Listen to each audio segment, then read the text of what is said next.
Now we're beginning now, is that correct? Wow. Okay, so good evening and welcome everybody. It's the first meeting we've had in person in over a year. So we have to have new audio equipment, so that's why I'm asking questions. Because this is new.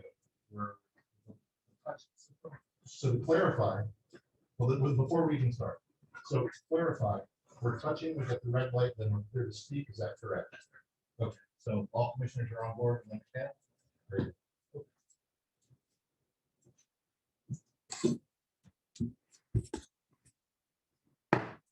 Good evening. Welcome to the August 2nd, 2021 Town of Emmitsburg meeting. This is our first meeting in person in over a year. It is great to see everybody here. It's going to be a nice night, I'm sure.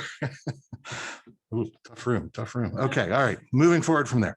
At this time, I'll ask if you have a phone to please put into a silent mode or off, if you would be so kind, in respect to decorum for our meeting. Moving forward, I'll ask everybody at this time to please stand for the Pledge of Allegiance. I pledge allegiance to the flag of the United States of America and to the republic for which it stands, one nation, under God, indivisible, with liberty and justice for all. Are we permitted? Okay, all right. Well, commissioners, if you choose, you're allowed to have these off. Okay, very good. Okay. So we move forward. Our future meetings are as follows. Parks and Recreation, the committee will meet on Tuesday, August 17th, 2021 at 7:30 p.m. in the town office. The last day to register to vote for town election will occur Friday, August 27th, 2021. The last day to file as a candidate for the town election, Friday, August 27th, 2021 by 4 p.m. Planning Commission meeting will occur Monday, August 30th, 2021 at 7 p.m. at the town office, and it will also occur via Zoom. The Town Council will have our next meeting on Tuesday, September 7th, 2021 at 7:30 p.m. It will be here in the town office again, and it will also be via Zoom. So we move forward. The minutes from the July 12th meeting are in our packet. Are there any modifications or enhancements any commissioners would like to see? Okay, hearing none, is there a motion to accept the minutes as presented? I move to accept the meeting minutes as presented. Thank you, sir. Is there a second for Mr. Sweeney's motion? Second. Thank you. The motion's been made by Commissioner Sweeney, seconded by Commissioner Ritz. Is there any further discussion? Hearing none, all in favor, please say aye. Aye. Aye. The motion carries 5-0. At this time, we now turn to the Deputy Ahalt. Good evening, welcome. And this will be the police report. Good evening, sir. Hi, how are you? Deputy, is the red button on? Does he also have the red button set up? Got it. Okay, you're live now. So the July monthly reports follows. It's two of us, as you know, myself and Ben. There's 4 holidays in there. It's 1 sick day, 2 training days.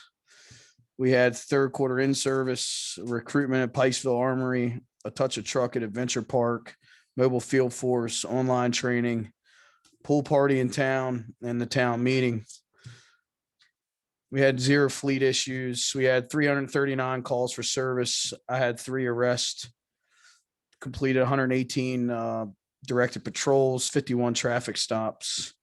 White House had 2 court days, says I had 3 arrests. We had to crash the community park where the fence was damaged. There was an acres report done on that, and I'll be forwarding that over so you guys can file a insurance claim.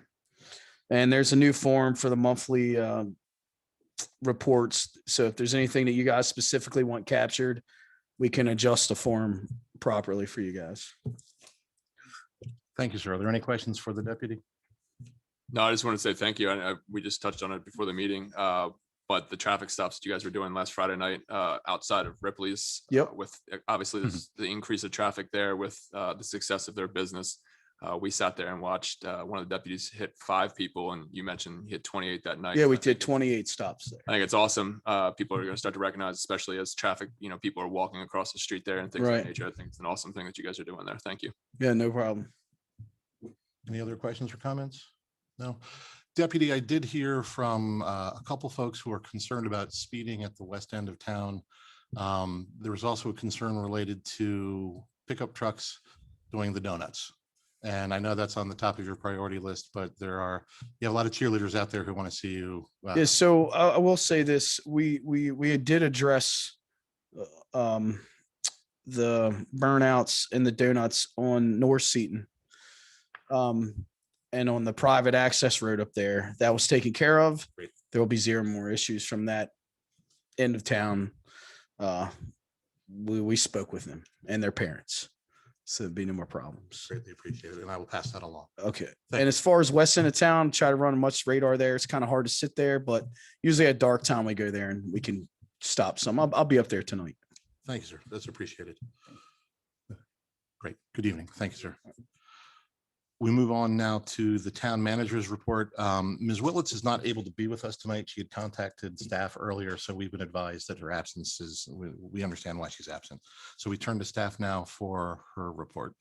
Sure. So for streets, staff replaced and repaired street signs around town. They conducted our monthly street sweeping, replaced some street lights and repaired, conducted monthly storm drain inlet cleaning, put together and installed Kentucky Long Rifle Wayside sign by 121 East Main Street, trimmed and weed killed sidewalks, curbs, and tree wells on East and West Main Streets, mowed weeds in gutters and all the developments, put up farmers market banner signs on East and West Main Street. For parks, they continue to do their daily park checks. They do their monthly park maintenance, sanitize playground equipment twice a week. We'll begin sanitizing bathrooms at the same time.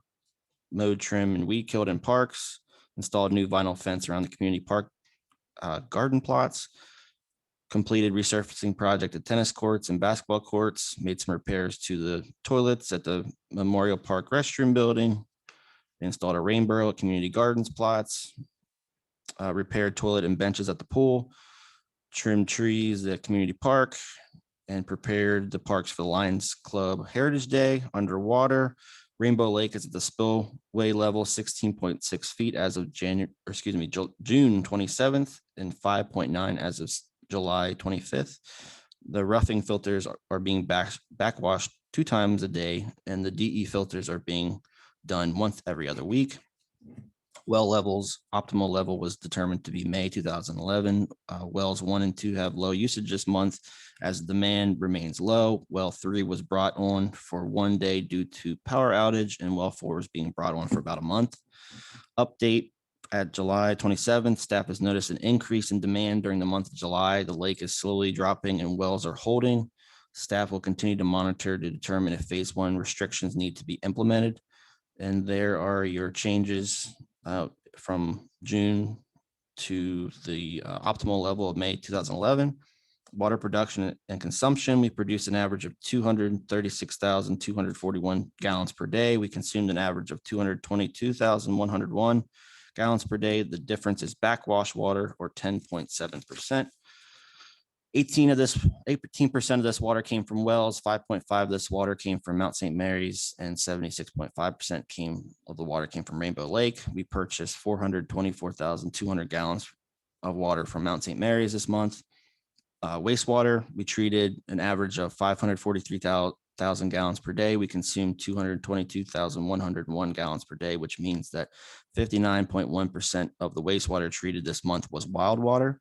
We had no spills of untreated sewage in the month of June. We did exceed the plant's design capacity 2 times in the month of June. We received about 3.7 inches of precipitation in the month. The average is 3.92 inches. We have a precipitation deficit of 3.8 inches over the last 6 months. The average precipitation for the period from January 1st to June 30th is 22.1 inches.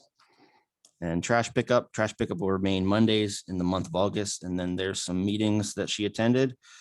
Noteworthy, staff pumps holding tanks every 10 days at 8533 Hampton Valley Road. Staff worked the yard waste dumpster twice in May. They conducted monthly equipment and fire extinguisher maintenance, clean rain gutters out of Christ Community Church. They did the quarterly water meter readings, water meeting rereads. And I've been working on the sewer connections at 500 and 502 East Main Street. They also worked with the contractor to provide water numbers for the engineering report for the 2 new proposed water lines on DePaul and North Seaton. At the water treatment plant, chlorine has been set up to the SC 1000 is not being controlled by the device and regulator. LG Sonic was launched at the beginning of June. Water clarity is very good so far. And that is Kathy's report.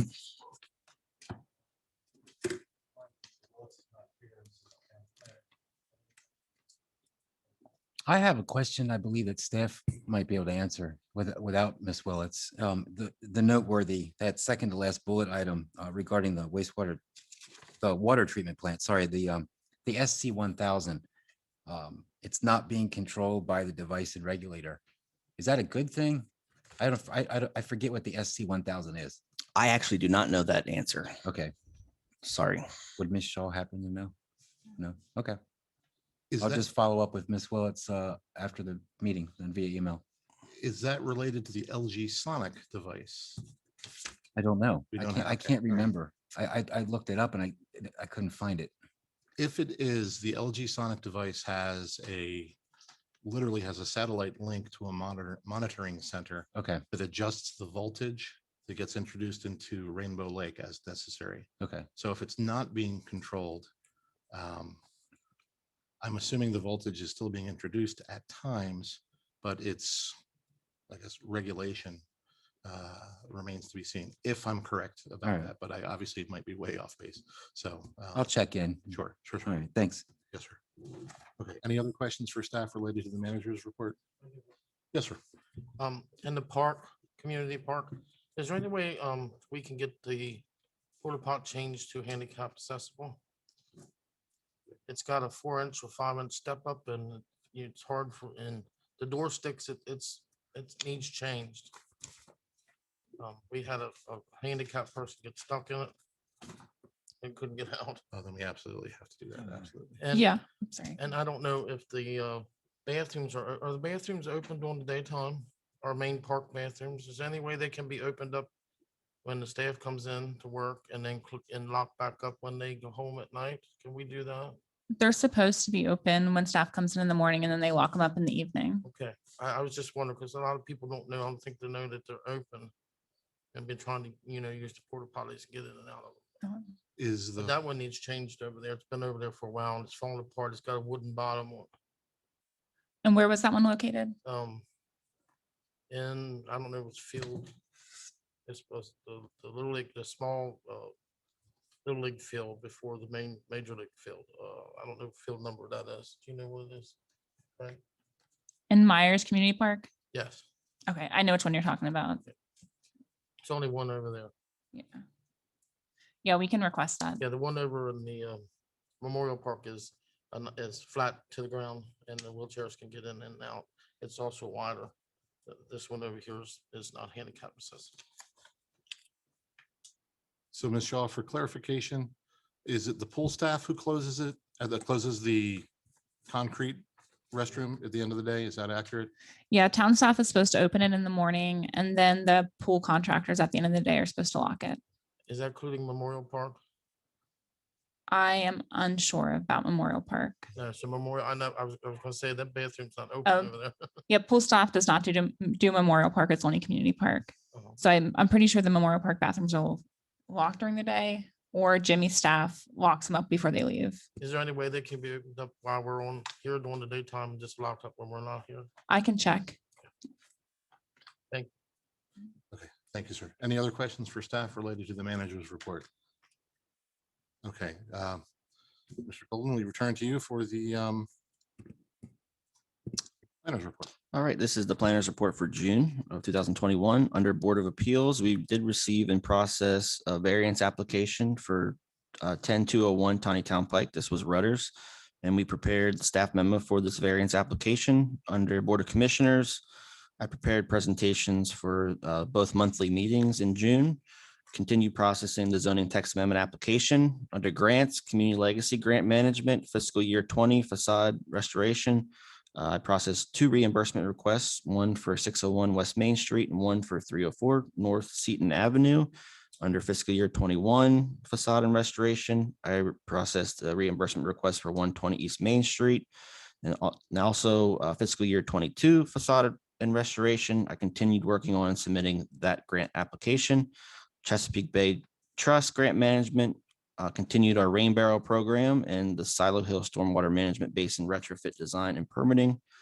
Community Development Block Grant Management. I prepared a cost analysis for the first and second RFP bids. I held a virtual second pre-bid meeting on the 14th and completed meeting minutes, submitted a second request for wage determination response to requests, held a virtual bid opening, processed and reviewed those bids, and applied for a Frederick County grading permit and public improvement plan approval under MS4.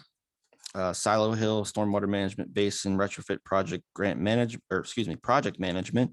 We met with the contractor on the 4th regarding the Chesapeake Bay Trust Grant Award resubmittal. And then we submitted a project update to them on the 4th. We continue to work on our tree planting project, assisted contractor with our yearly outfall inspections, updated MS4 permit based on MDE comments. I continue to work on the current year MS4 permit. Under permits and zoning, I processed 10 for the month of June. Two noteworthy ones. One was Ripley's Creamery at 502 East Main Street. They just submitted their site plan and they will be going to the Planning Commission at the end of this month. And then 2 new single-family dwellings in Brookfield. Just a note, all interior lots are now sold and the 19 remain on Irishtown Road and they're waiting for the final construction. Then they can submit their permits.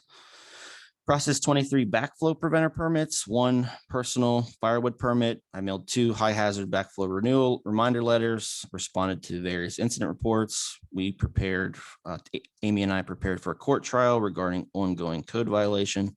And I also finalized community park shed building permit, Planning Commission, Rutter's, Irishtown Road, Federal Stone, and Emmitsburg East Industrial Park 2 project management. Under Rutters, we finalized the public works agreement. Under the Irishtown Road, we finalized those documents, 3 deeds of easement and also the public works agreement.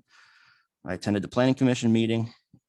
Miscellaneous forestry stands 6 and 10 project management. I updated the planning and zoning fee schedule document. I provided information to the town clerk for sustainable Maryland recertification, assisted businesses with pool advertisement process, and that is my presentation. Terrific. Thank you, sir. Are there any questions for the planner at this time related to the report? I just have, go ahead. Okay. I just have one. Okay, a lot of people. Mr. Sweeney, let me go Go with ahead. Mr. Ritz, if that's okay. Mr. Ritz, we'll go to you. Mr. Davis, did you have your hand up? I didn't see. I was going to work. Okay, all right, understood. Mr. Ritz, go ahead, sir. If Commissioner Sweeney would rather. Okay, I have 2 things. One, I don't think you didn't touch on it, but it's under miscellaneous. The CBS Heal community-based survey. I looked that up. I was curious as to how that relates to planning. I took that early in the month. I'm gonna have to get back with that. I just don't remember off the top of my head, Did but all staff do it or? it was just me. I did it on behalf of the town. Okay, I don't remember. It was asking different kind of planning questions such as parks, how far away for parks from the main square. It was just miscellaneous planning questions. okay. I was just curious as to how it would relate to planning, but If I can find the actual survey, I'll send it to you. okay, that'd be great. Sure. And then the second part, regarding those outfall inspections, could you remind us again how I know that the county does that and then every so often the town does it? Sure. Could you clarify that for us? And I might have a couple other questions regarding that then. Absolutely. So the Frederick County, through their MS4 NPDES permit, they are required to inspect all stormwater ponds every 3 years. They just check the ponds itself. Every 5 years, we are required as a town under our MS4 permit to inspect outfalls. So that's the ponds outfall in particular. So when water goes up, I don't know how familiar with the public is or the boards with outfalls. Basically, if a pond overflows to that outfall level, it goes out the outfall and into the stream. So we're supposed to inspect to make sure it meets all requirements in the MS4 permit, make sure they're not full of weeds, trash, debris, sediment. It has to function properly. And that's the town's responsibility under our permit. Okay. Thank you. Sure. I guess you mentioned that the county does it every 3 years, so they do not inspect the outfalls as part of their inspection, correct? That's my understanding. Okay. We're responsible for the outfalls in particular to make sure there's no, green fluid coming out or something that's not supposed to be coming out, radioactive, Understand that. So we do hire a third party to do Okay. that. Staff does not have the appropriate equipment to do that. Okay, What they do is they go out and if they see water coming out of the outfall, they actually take little test tubes of it, take it back to their lab and make sure it's not, that radioactive or whatever. okay. But they're also checking for like such things as excessive vegetation growth and sediment or anything in the pipes. that That's go out correct. What's going down to the stream. And I saw a copy of one of those reports. I gotta admit, I think that some of the findings could be construed as somewhat subjective, only because they mention excessive vegetation or there's sediment in the tubes. How much sediment are they allowed, and what defines excessive vegetation? So the pipes actually are supposed to be 100% clean all the time. Okay. So any kind of little stones, any kind of debris, dirt, anything needs to be cleared from that pipe. And then one of my prior jobs, I worked in quality assurance, and we would audit labs, and those labs knew what we'd be looking for. They had a checklist, a certain standard that they had to follow, which was turned into a checklist.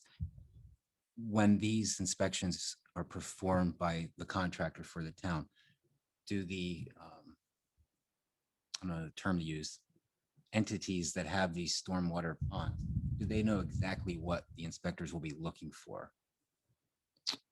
They should.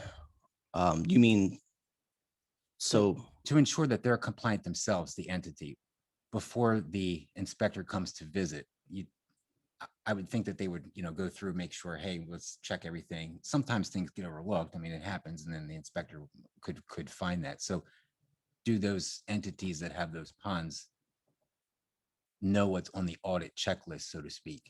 they should, when the pond was installed or constructed, they should have received that checklist from Frederick County, basically stating you need to have this done every year or every 3 years.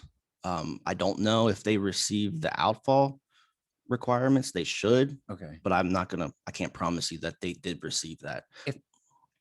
I guess one thing is if I'm asking if we could look into that, if we're paying a contractor so much per year, I would think it'd be reasonable to ask them to provide that to the entities that they're going to be inspecting. Sure. That way there's no confusion. Yeah, that's something that we could do. We could always send those out before we go to the entities. Most of the time, they're in compliance. There's very few letters that we have to send out each year. Okay. So, but that's something we can do. All right. I believe that satisfies all my questions. Sorry for that. It's okay. Put you on the It's spot. all right. Trying to Mr. Ritz, that's a great suggestion. Make sure I can understand that. So Mr. Sweeney? thanks. Okay, Mr. Davis? Just to follow up on Commissioner Ritz a little bit. I think it's time that we really take a hard stance, and maybe we have to be the leader. This MS4 has just went entirely too far. Entirely too far. It's, we had to annex property so we could meet what they're requiring us to do. I mean, pretty soon our town is going to be full of trees and, we don't have any place to plant them anymore. So I understand what they're trying to accomplish, but they're taking advantage of us. And, we're paying out hundreds of thousands of dollars that we don't have, that we could be providing to get people clean drinking water. And Mayor, I don't know what we do, but I think it's time that we take the lead and stand up to the state. There's always avenues to take. And we go, yeah, it's a state law. Well, does the state representatives, the state senators know what this is doing to our small towns? And it's just totally ridiculous. It sounds like we're duplicating things. The county's sending somebody, then we're paying somebody to inspect something, and then we're making our businesses upset. We got to do something. We just can't continue to go in this direction. Or we're going to run out of parkland. We're going to run out of places to plant trees. Our staff is going to be doing nothing but reports for this stuff. And we just got to stop that. Somehow we got to start. And the other thing, here, a court case that we're going to for a zoning or some type of violation. Is there any way that we should know anything about that, since in the end, we're going to be the guys that are going to get a backlash on that? I'm not going to say the specific address, but Let's hold on a second. Mr. Mayor, if you could hit the button when you spoke, we didn't hear you. I'm sorry, what are we talking about? I can't hear. Zach said we're going to a court, preparing for a court case for a violation. So we're taking somebody to court, or somebody's taking us to court. That's the first I've heard of that. I think I've heard a little bit about, but I don't know if he can refresh me somehow with the picture of it, and I'll take it from there. yeah, this is regarding code violations. So I go to the mayor. First, I go to Kathy, and then I go to the mayor Okay. for code violations. I'll hand it over to the mayor now. This is on East Main Street. East Main Street. I'm trying to think of the property. I can't. Yeah, I'm not going to state the address So, just for potential litigation. so here's the thought. The planner is in a bind because it's discretionary information at this time. As a commission, we don't have that information. Can we take it to the concept level to ask the question if we can know about court cases as they're occurring? Would that be better, Mr. Davis, as opposed to the specifics of this case? Yeah, I mean, I don't need to, obviously we can't know about it now, but somehow there should be a way that we know that we're Right. going to court. We're correct. So, Mr. Mayor, I do know the problem. we're good? Okay. It's a code violation, and if it was something more serious, we bring it to you. But it was a code violation, and the person didn't show up. Exactly. We are. Didn't show up Yeah. here at the court, and they went with us. We have an attorney back there, but I don't know how to talk to that, but they supported us, right? Right. So basically, this is just for a property code violation. You know, this is our last resort. We sent multiple certified letters. We even took letters to the person's property, taped it to their door, and months went by and nothing got done. But we're not getting sued. I can promise you that. It has a code violation, just a code violation. It's nothing to do with the town itself. Mr. Davis, is it okay if I jump in for a second? Okay. Okay. So, Mr. Mayor, just stepping back from the specifics of this instance, Sure. I think what we would be looking for is a board, Mr. Davis, correct me if I'm speaking out of turn on this, but I think we're looking for a threshold. When does the board learn about litigation involving the town? And anything for that matter? I mean, is there do we have a threshold that our attorney advises? Okay, I think if it's anything serious, anybody's suing us, we tell you immediately. Okay. But this was a code violation where we tried to work with this person for an extensive period of time, and it finally just went to court. And it's about it concerns cleanup and of a location, and the court ruled in our favor. And it was that just happened last week. Yes. So it's not like we're. So it's over. This I'm has sorry to happened interrupt. a but- month ago. We never tell you that we just found out they didn't go. But we will tell you. I mean, if it's something that maybe. Is that right? Is that all right, Frank, or no? Well, yeah, but we try to keep the small town atmosphere, and we hope that it never has to go that far. Right. Do we ever have the opportunity to help solve these problems? I guess that's more of a, maybe it could be Clifford's neighbor, that he would be able to go and say, look, this has went far enough. Can you help us out? Can we, and before it gets that far, but of course we don't know it, so we can't do that small town thing. Well, I feel like we did that with this person extensively. And I may be wrong with that. That's a matter of opinion, but we have a good staff, and they work on it. There wasn't anybody beating this person up. This person actually does not live in town either. Yeah. So They own property in the That town. matters. They own property in the town. Right. Good. I'm good. Okay, all right. Moving forward to understand. So this is a complete event? Like it is completed, has been determined by court, there's an outcome, and it's in the favor of the town? Yes. Okay, There's still an appeal period, just okay. to clarify. So really at this point, though, it's public record. Is it accurate? I'm not sure. Maddie handles public record requests, so that would have to be a question for Maddie. So my suggestion as we move forward, Mr. Mayor, I'll talk to you, staff, will, but to be fair. Should we encounter something like this in the future, my thought would be if the item becomes public record with a conclusion for that discretionary piece, if the board could be advised as to what has occurred after it's public record, that would be useful to us.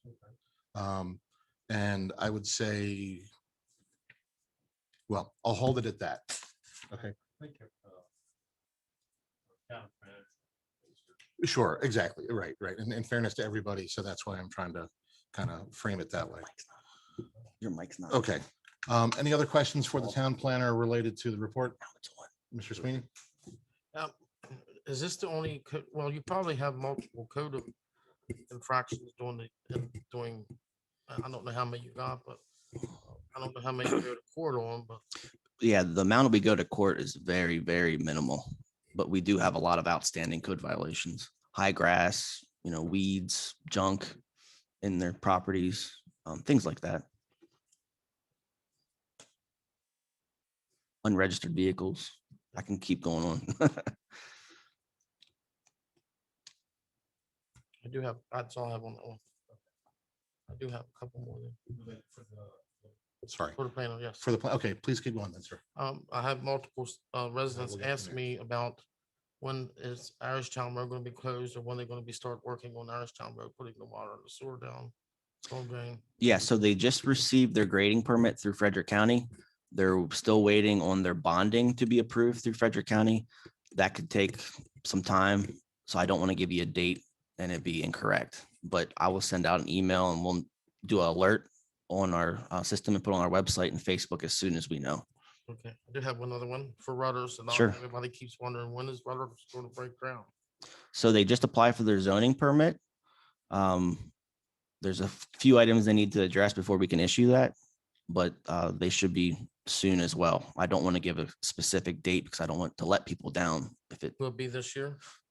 should be, it should be.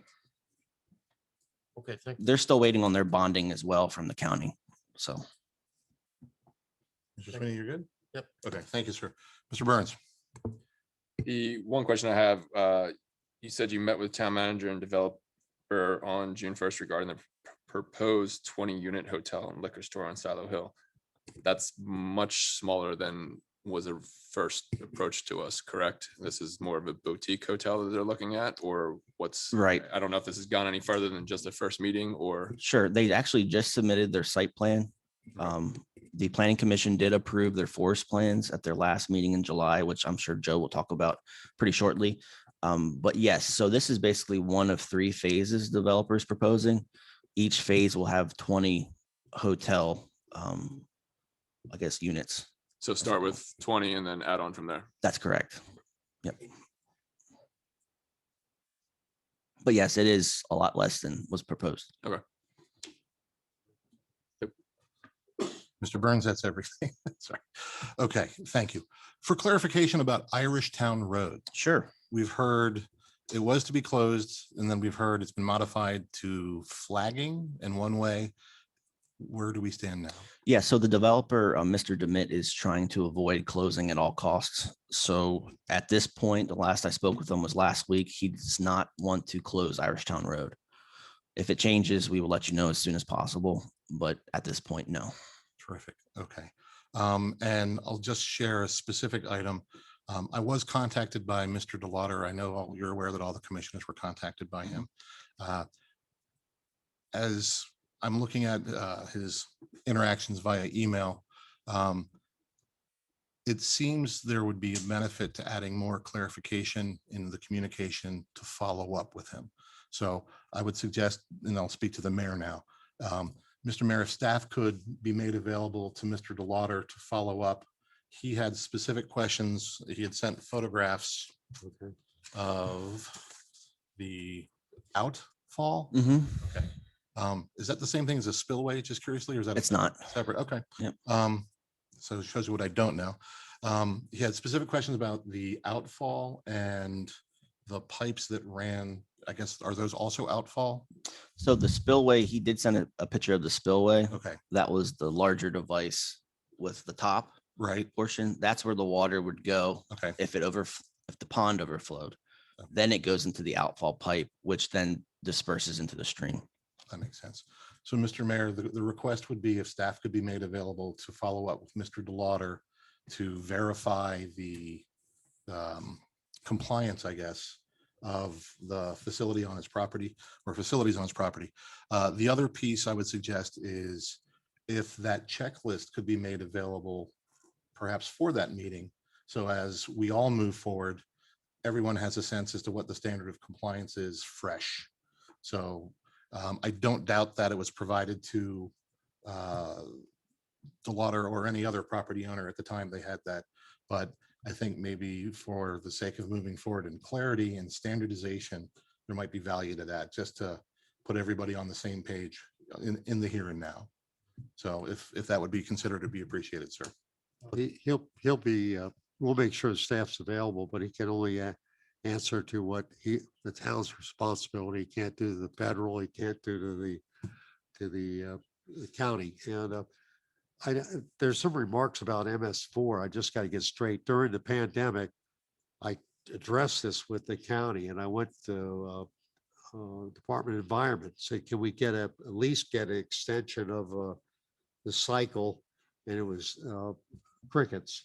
And I agree with Mr. Davis, but we have struck at it, and maybe we need to do more. And it is cumbersome for us to go back and be responsible for all our impervious surfaces that we have accumulated over 200 years, that the next couple of generations have to go through this. And but it's hard to get that. Remember that Executive Order 13508, I believe, of President Obama, they took EPA took over the Chesapeake Bay, which in the watershed for the whole state, for basically, except for a part that goes out in way out in Garrett County. It flows the other way, but yeah, it's a federal. There's a lot of federal stuff going on here, and you know, we could start swinging in the dark here, but you know, I just want to put that out there. We have been pushing back on this and complying, because it'd be sort of like the mouse that roared, that movie, The Mouse That Roared. You know, you can't tilt windmills and keep the trains running on time. And we really want to kind of stick to that, our main function. If they're telling us to do it, or there's a big fine, I don't want to come in here and say we just got a big fine from the state of $250,000, and then you guys say, well, why didn't you comply? You know, all this stuff goes around again like that. But we are pushing back, and we're at the same time complying. So it's a double clutching. Take care. Over. Okay. Mr. Golden, last one, much more mundane. Firewood permit contact person in town office is whom? That's me. Yourself. Very good. Yep. Okay, thank you.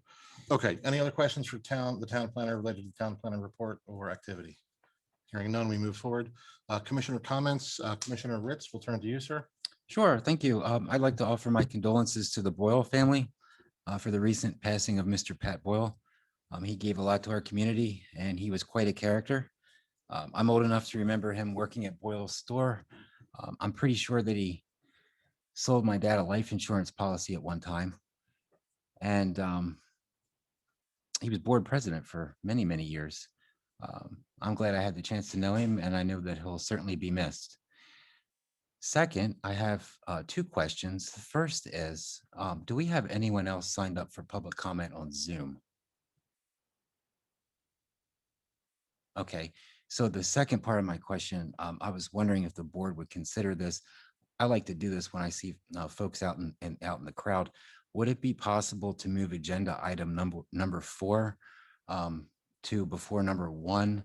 Only because I see Mr. Reaver and Mr. Holtzinger sitting out in the audience right now, just to keep them from waiting. Just an idea.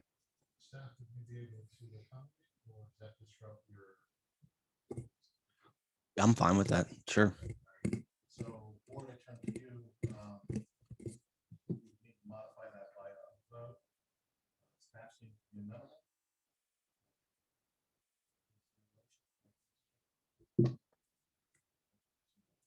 I'd like to make a motion to move agenda item number 4 to the beginning of our agenda items. I'll second.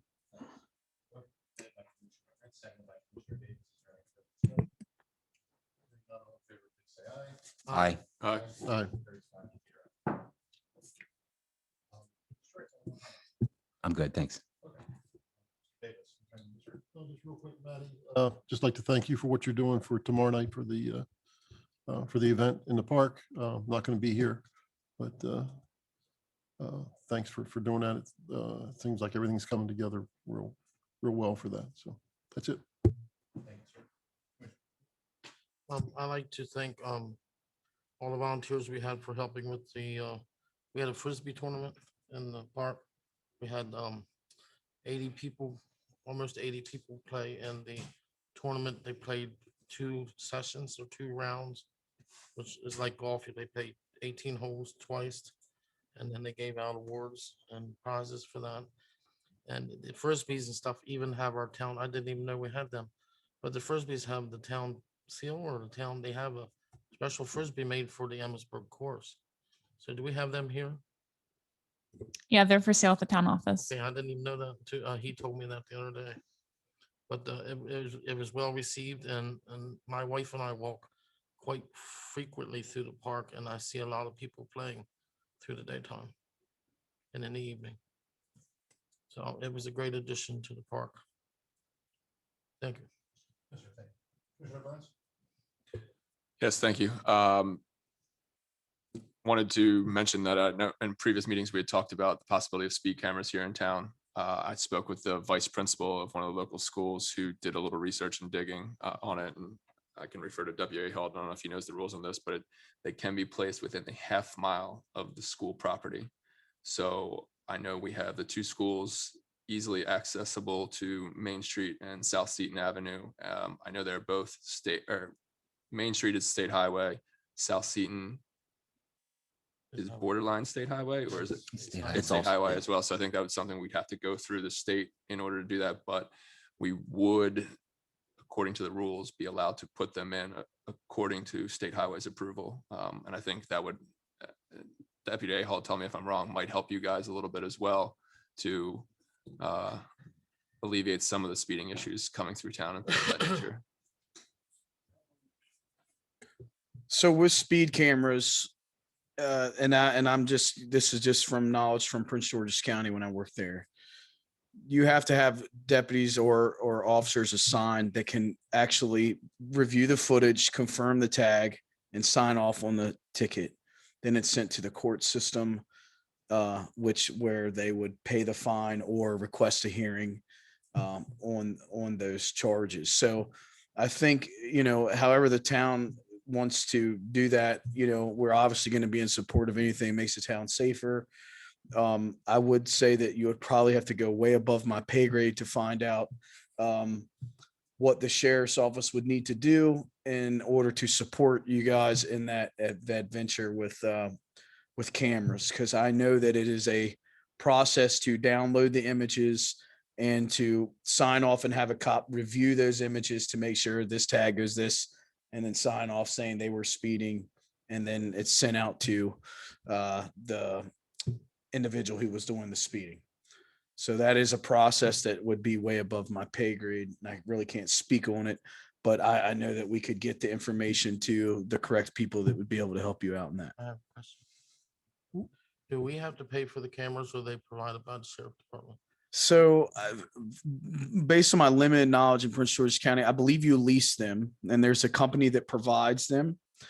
And they're leased by the town and they actually do all the service and maintenance on the cameras and LPR readers, which LPR readers are license plate readers. So let's just hypothetically say they have them on like from DC coming into Prince George's County and from Howard coming into, every, like main intersection. So if there was a stolen car, it would go through the LPR reader. The LPR reader would send an alert to the CAD system that's in the cruiser, as long as you've been through LPR reader school. And it would say, hey, this car just is stolen from this address and it just passed at this intersection. Not a problem in this town, but in the more populated areas south of us, to get back to it, they're leased, they provide a service. It just takes a certified police officer to sign off on those saying, yes, on this date and time, I've reviewed the footage. They were speeding 12-mile-an-hour over in this zone, and they send it out and it's mailed out. And then the funds go back to the town. Oh, so we get the funds for them. Yes, but you still have to pay your lease. Okay. Yep. Montgomery County raises a ridiculous amount. I think speeding in DC is like 110 if you're doing, 10 mile an hour over the speed limit. So it generates a lot of revenue. I know Thurmont has one out by Right. their schools. Yep. Thurmont has one, Frederick City has some, The only problem that I see with them is you memorize where they are. and Waze tells you. Right. Yeah. So if you could make them movable, then, Yeah. Can I comment, please? Yeah, absolutely. Yes. I've been working on that with actually talking with the police department in Thurmont with Lieutenant Dronberg. And he has been helping provide a lot of information. The sergeant in Thurmont is in charge of that. And the lease is actually goes by the number of fines. They get a percentage of the fines. They take care of all the certifications and what have you. Now, I did have contacted the state to try to get the rules and regulations, and you're going to find it's hard to believe they haven't gotten back to me yet. But it's, I guess they're busy on the MS4 stuff. We have started, and it's really not about making a lot of money. Thurmont makes maybe $600-700 a month, so it's not a lot of money, but it has helped make it a safer area. The part for us is we have a lot of commuter traffic coming through there. It's not a lot of travel traffic, not necessarily the same people every day. Right. So ours is a lot different than East Main Street in Thurmont. It's 140 and people coming in. Right. South Especially during Avenue. ski season. Right. I mean, that would really, honestly, I think on both ends of town and if you could get 4, I really think it would cut down on the truck speeding in town as well. Well, and I think that's part of the reason Frank and I both talked about this before, and the reason for it is as our community continues to grow, we're going to have a younger population that's moving into town. And as that continues, you're going to have more people out and about. And as we improve upon Main Street, you're going to have people walking around. You look at Ripley's right now, people are walking up and down the sidewalks to walk down there to get ice cream. And as we continue to do these things, the safety of the community should come first. And not that you guys aren't doing an unbelievable job, but the fear, not necessarily the fear, but the warning that people would know, hey, we have to slow down. Hey, we're going to have to slow down. You're going to have people obviously hitting their brakes because they know the camera's there and things of that nature. So people behind them will do the same. Yeah. It's an added element of, protection possibly. I think strategically placed, it would make the town a lot safer. And you also can get the ones that are movable. Yeah. So that's according to Thurmont. So they're thinking about getting another one that's movable. Okay. Anything else, Mr. Burns? The only thing, and not to try to, I'm done. Sorry. Deputy Hall. I know there's been a lot of, political backlash and people saying this and that, but I'm not trying to be political in any stance. I hang out with doctors all day and I talk to them all day about the vaccinations. And I really hope people recognize that maybe, the more vaccinated our communities get, the more opportunities we'll have. I'd hate to see us have to go back to early 2020 where schools are closing, businesses and closing and things of that nature. And I'm not pretending to be a doctor. I hang out with those guys all day. So I just listen to what they say and things of that nature. So I would hate to see us have to close back down. I know Montgomery County is already talking about it possibly. And, you know, would just hate to see that for the community again. So that's all. Thank you, sir. Very quickly, I'll echo what Mr. Ritz said regarding Mr. Boyle. Pat Boyle was very kind to me, reached out to me more than a few times as we sat on a number of committees, and virtually every time I entered St. Joseph's, he mocked me mercilessly, and I need that, and I will definitely miss that. Moving forward, I want to thank the board in my absence last time for unanimously voting to allow parking on the spillway at the dam for the special event up there. Very well attended, lots of young people attended, very healthy event. And this is the second time in a row they've done it because of our ability to accommodate them. They went into town, bought a stack of pizzas, about 13 pizzas, and then went to Ripley's, and others went to the comic book store. So there's an economic kind of plus side on this, as well as people looking at town and going, this is a vital place. We want to be here. We want to do things here. So thank you for your support in that. Moving forward, I was contacted by Mr. Prager, Mr. Sykes, and Mr. Ladani from Brookfield. They are creating a neighborhood newsletter. They wanted to share that. So I think if commissioners want to weigh in and share news and updates, and Mr. Mayor and staff, I believe there'll be an opportunity there for the Brookfield HOA. I think that's their targeted intended area. Beyond that, I have no further comments. Mr. Shields, I'll advise you, the mayor is going next and you will follow the mayor. So you've been especially patient, but I want you to know where you are in the process. So Mr. Mayor, we turn to you, sir.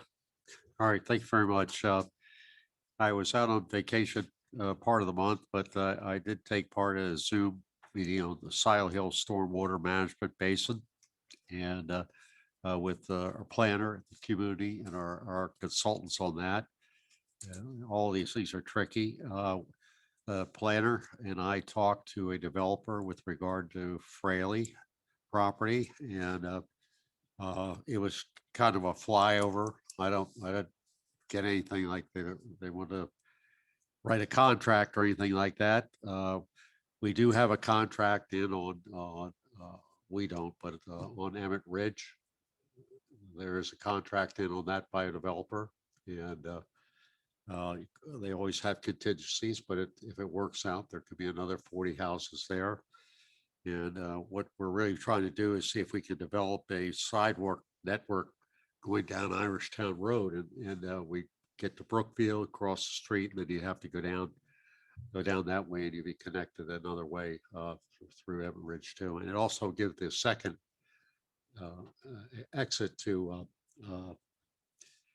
Northgate, but with the second exit to Northgate comes the potential of extra traffic. So anytime you have housing, like we're going through 40 houses here in Brookfield, there are probably 2 cars, so there are 80 cars, and maybe there are 120 people, and all this puts a little burden on everything we got here until we figure it out. But we straighten out Irishtown Road. We'll be able to open up that entrance there to 2-way traffic, and we're really working that. And I want to commend our planner on all the work he spent on that, dealing with property owners with both sides, dealing with the developer, dealing with the builder to work that out. And a lot of time with our attorney, and a lot of little agreements here, and all that aside.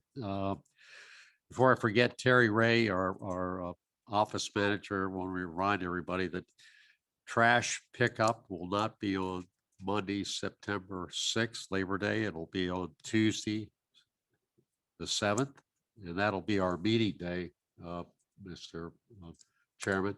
We'll move to Tuesday also, and if that sets with you all. And Saturday, the 4th of September, there will be no yard waste.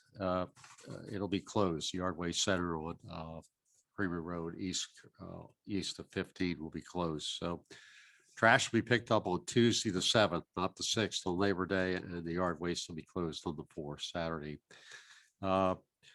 I had a wonderful experience Saturday up with Commissioner O'Donnell and his group. They come in twice a year, see all the youth up there and having a wonderful day out there and bringing all these people to town. It's turned into something really well, and you need to be commended on that, Commissioner O'Donnell. Very, very good. I also want to commend our planner again on the ADA ramps. If you go out to Silo Hill, you'll see that they've already started putting those in out there, and they look good. And he did secure a $680,000, 80 plus. Yeah. $80+ dollar grant for the entire cost of that project. And again, that's another federal mandate, and you just sometimes it's better to listen. And let's see, National Night Out is tomorrow night down Community Park, 5:30 to 7:30. Free hot dogs, ice cream. I think there'll be cotton candy and all kinds of other things, and celebrate our deputies and also our emergency people. Vigilant Hose is providing the hot dogs, and myself and Mrs. Briggs will be. And if any other commissioner would like to join us, handing out hot dogs and water, you're welcome at 5:30 tomorrow evening, and it should be a good evening. It looks great down there. The resurfaced basketball court, tennis court looks phenomenal. I took a walk down there this morning walk through the park, and dog park with the new equipment in there looks phenomenal.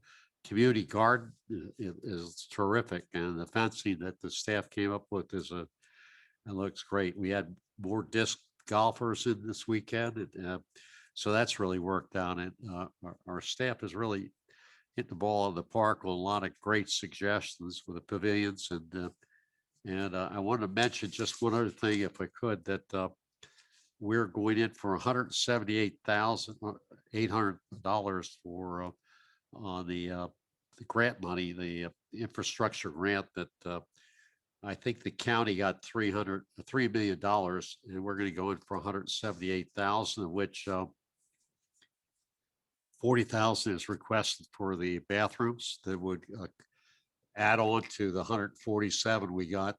Commissioner O'Donnell and I got at the last meeting. And Memorial Park paving lot, 58,000. Baseball, softball bleachers replacements requesting 73,000. And message center bulletin boards, 7,500. And it's going around. Excuse me, sorry, I have hay fever or whatever it is. And but we're already negotiating like we did the other night. It's going around already, and there'll be a big meeting in August. And I'll ask some of the commissioners to join me out there to show a presence how important all this is to you. But the town looks terrific. I'm going to meet with Laura at Ripley's tomorrow, and we're going to discuss the sewer issue there. It comes to be that it's not hooked up to our system, the sewer system, and the water system is, and also the adjoining property, the Sloan property, and you never know once you start what's under the ground or what's not there. And so we're working that out with them, and we'll have a full report back to you as soon as possible on that. After we talk to them, we're going to offer them some agreements to do this and that. And her plan is to close on Halloween evening and close it down for the winter. Keep her stand there open now, and do all her work. And she's probably going to do over $200,000 of work down there. And if you ever get a chance to see what's happening down at the tattoo building, the 3 buildings there, they're putting in $250,000, but they're rewiring it, they're replumbing it, and making a very safe location for university students. And they're a good group of developers there. There's a strain that connects everything in this town, and it seems to be Mother Seton School. All these people coming back and doing these things. I just want to put that out there, what's happening there, but I think that's all I have, and thank you for your time. Yes, sir. Thank you, Mr. Mayor. Mr. President, Yes, I know it's gonna be a long meeting. I just have one quick question for the mayor, sir. if possible. You mentioned the contracts out for Emmett Ridge too. Is that Mr. Demit and Ryan Holmes? It is with the bid, and we're assuming it's going to be for Ryan Home. We're assuming, there's a lot of if, buts, and candy and nuts on this, and he hasn't submitted his plan. I can let Zach's. Before Go Zach ahead. goes, the other part of my question was the Fraley property. Is that also Mr. Demit? No, Okay, no, there's no contracts on that property. there's no contract, but the interested party, was that Mr. Demit? No, Okay, I have not talked to Mr. Demit about the Fraley Farm. thank you. That's all I had. Okay, very good. Okay. Mr. Mayor, that concludes your comments. Is that accurate? Okay, thank you. Mr. Shields, thank you. We ask that you approach, come to the dais if you would. Please identify yourself and give us your address, and the floor is yours for the time period. My name's Dale Shields. I live 15407 Azalea Court, Emmitsburg.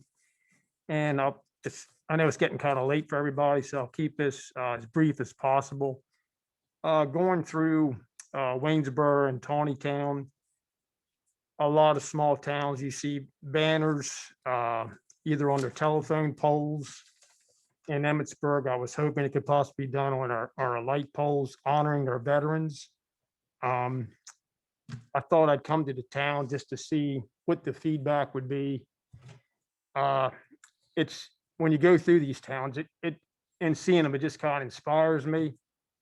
And I think for the veterans themselves, it would just be just a little payback, if they see that. I have some information here. The cost of a banner on this site's $100. I don't know if that includes the hardware. And as far as the funding,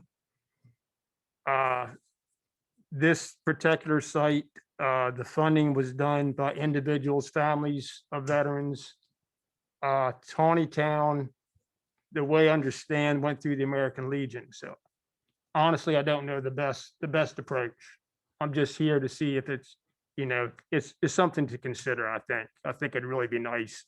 I was thinking, Main Street, you'd have right through Waynesboro, their Main Street, ours, and right through Tawnytown. I think it would have to be on a first come, first served basis. Naturally, it'd have to be someone with an honorary discharge. Basically, I think that's the gist of what I wanted to say. And it would be a seasonal thing too, I think, especially with our Christmas decorations on the poles. I think it'd just have to be, put up and taken down. See, there's something else for the town, consider, money's for that. So, and if I could, I can leave a little information here. So.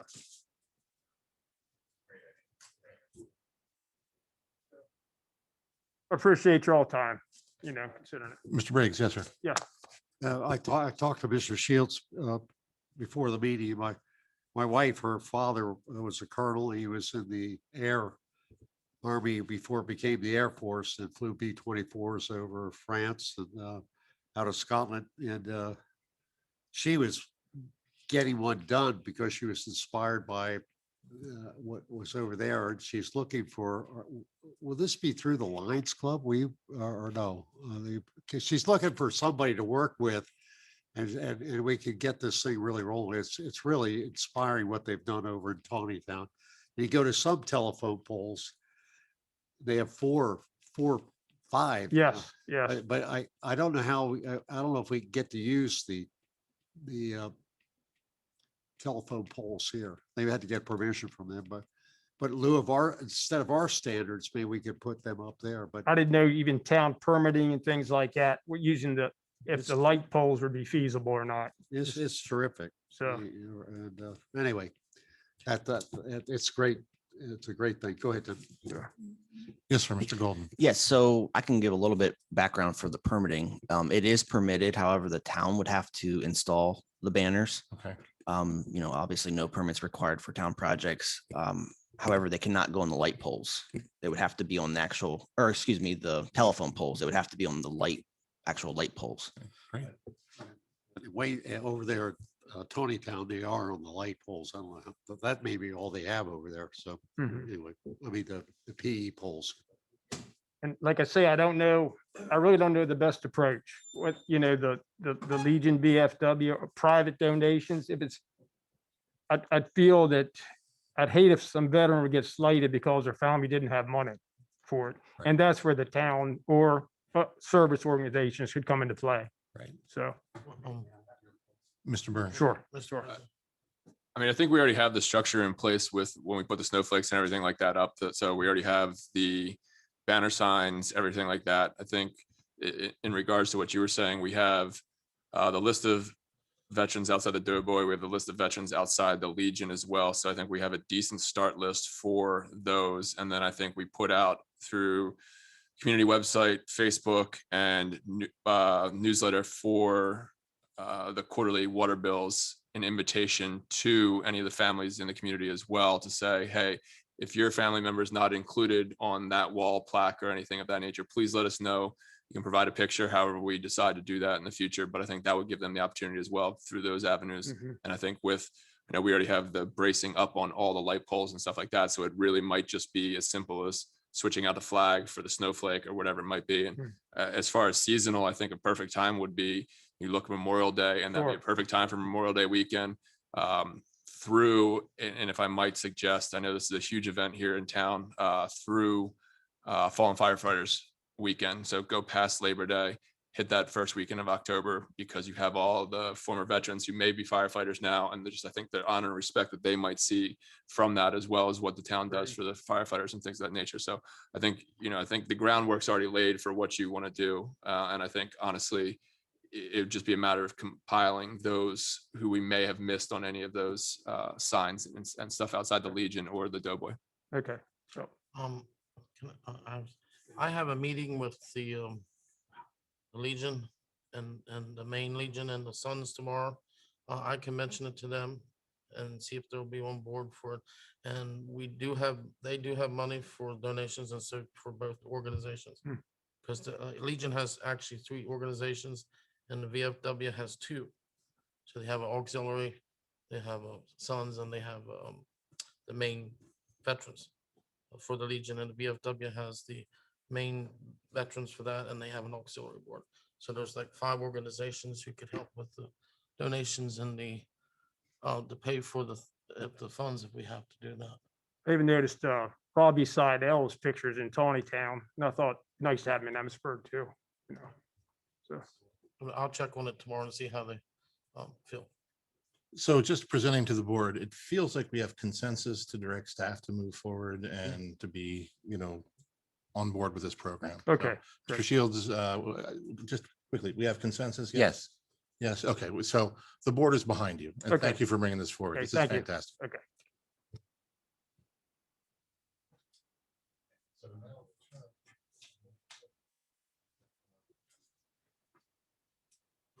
Do not have anybody on Zoom.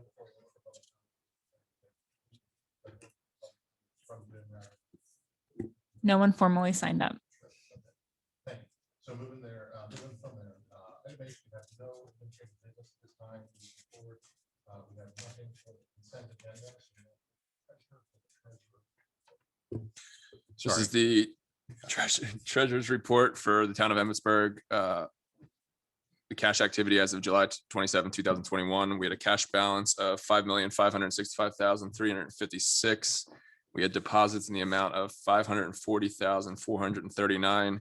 We had withdrawals in the amount of $263,341, which leaves us with an operating balance forward of $5,842,454. The top 10 check amounts are listed below. And if I can answer the questions, hopefully staff can. Any questions for the treasurer or staff at this time? No, I had one, but it's probably wait for Ms. Willetts to be back in the office. It was related to the sonic upgrade that might tie into my previous questions earlier. Yeah. So I'm fine. Thank you. Great. So we move forward now from the treasurer's report, and we turn now to the planning commission report. Mr. Ritz. Yes, Mr. President, thank you. The Planning Commission did meet on July 26th and three big ticket items here. One, conditionally approved the following for the Emmitsburg East Industrial Park 2, and that was the forest delineation plan, the preliminary forest conservation plan, and the preliminary subdivision plat. Just to note that these conditions were minimal in nature and they appear just to be simple fixes.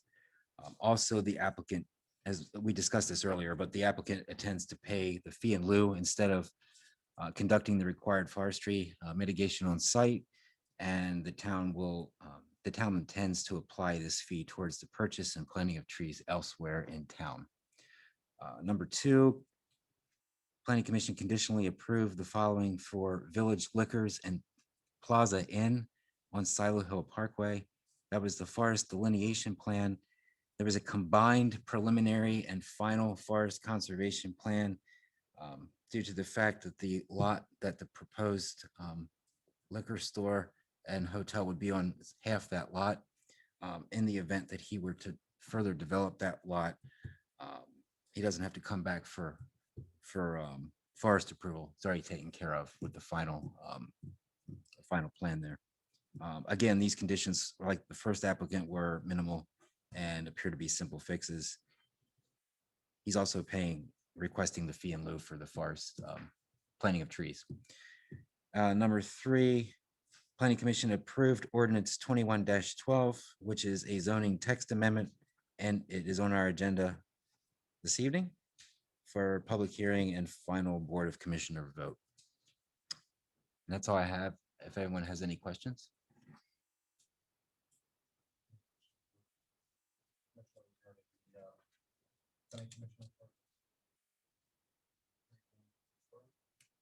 So at this time, we now turn for agenda items.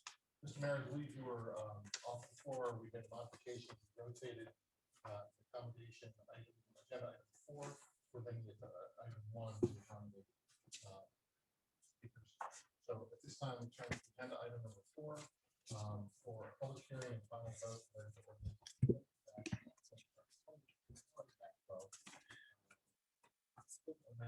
Town code section 17-08.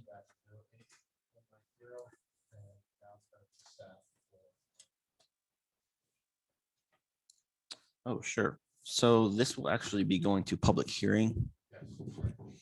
So,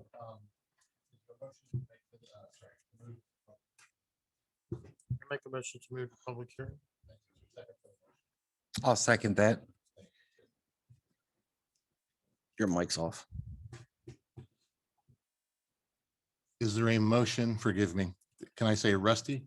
Is I'll there a make a- motion to move to goodness, Public town hearing. hearing, public hearing, pardon me, goodness. I so moved. Thank you. Is there a second for Commissioner Second. Sweeney's motion? Thank you. Motion's been made by Commissioner Sweeney, seconded by Commissioner Ritz. We now begin our hearing. All right. So thank you, Mr. Chairman. This public hearing was advertised in the Frederick News Post on July 28th, 2021. Proposed ordinance 2021-12 was presented to the Mayor and Board of Commissioners at their July 12th, 2021 meeting, and it was forwarded to the Planning Commission for the mandatory review and comment. The public hearing was also set for today, August 2nd, 2021. The Planning Commission unanimously recommended approval of ordinance 2021-12 at their July 26th, 2021 meeting. And I will, if there's any further questions, I'll defer to Jeff. And how are you, Mr. Reaver? It's good to finally meet you. So welcome. Just please introduce yourself, give Thank you. us your home address and then move. For the record, Jeff Holtzinger on behalf of Mr. Reaver, 5308 Gold Mine Road, Frederick, Maryland, 21703. We concur with the staff report. I want to thank Zach and Town Attorney Leslie Powell for their help cleaning it up a little bit, simplifying it. And in this particular case, well, let me back up. In general, I think it provides you some flexibility to make use of structures that may not have a use and would allow a use as long as it's allowed in the zone. In this particular case, it is an allowed use in village center zoning. But we will need to go some extra steps. We will need to go to the Board of Zoning Appeals for some relief from setbacks But I do think it's a good option for some flexibility for the town. So uses change, someone that has a property that has a building such as this, and of course, everything would always have to meet building code, and you would still go through the whole process. So I would respectfully request the town's approval of the zoning text amendment. And we'll certainly try to answer any questions you may have. Terrific. Any questions at this time for staff or Mr. Holzinger? Yes, Mr. President. Yes, sir. For my clarification, and I know I've gone through this now probably 3 times. I don't think I ever specifically asked this or anyone has, but in what was former section A, now it's the only section part of 17-1708-190, that last sentence that was added, no variance or special exception will be permitted to expand a non-conforming use. Could someone please clarify exactly what that means and how it will pertain going forward? So if you have a non-conforming use, you don't want the goal using in zoning ordinances, you want to start to phase them out. So you don't want to use this section to allow someone that's say has a use that's not compliant with your zoning. You don't want them to have this section allow them to continue to expand that.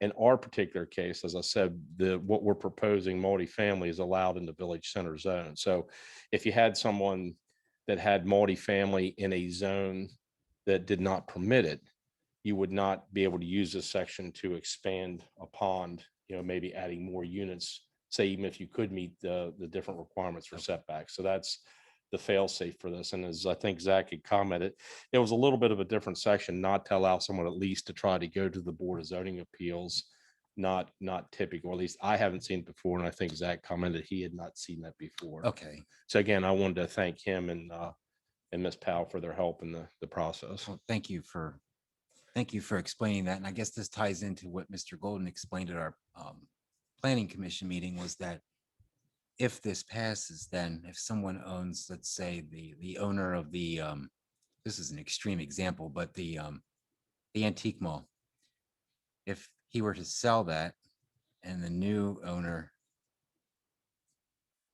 if this passes, that new owner could convert that into a housing unit, or if, how, because it's allowed in that zone, or if somebody buys the vacant, what was most recently JD's restaurant, they could convert the downstairs into apartments. I know there are apartments upstairs, but they could remodel that.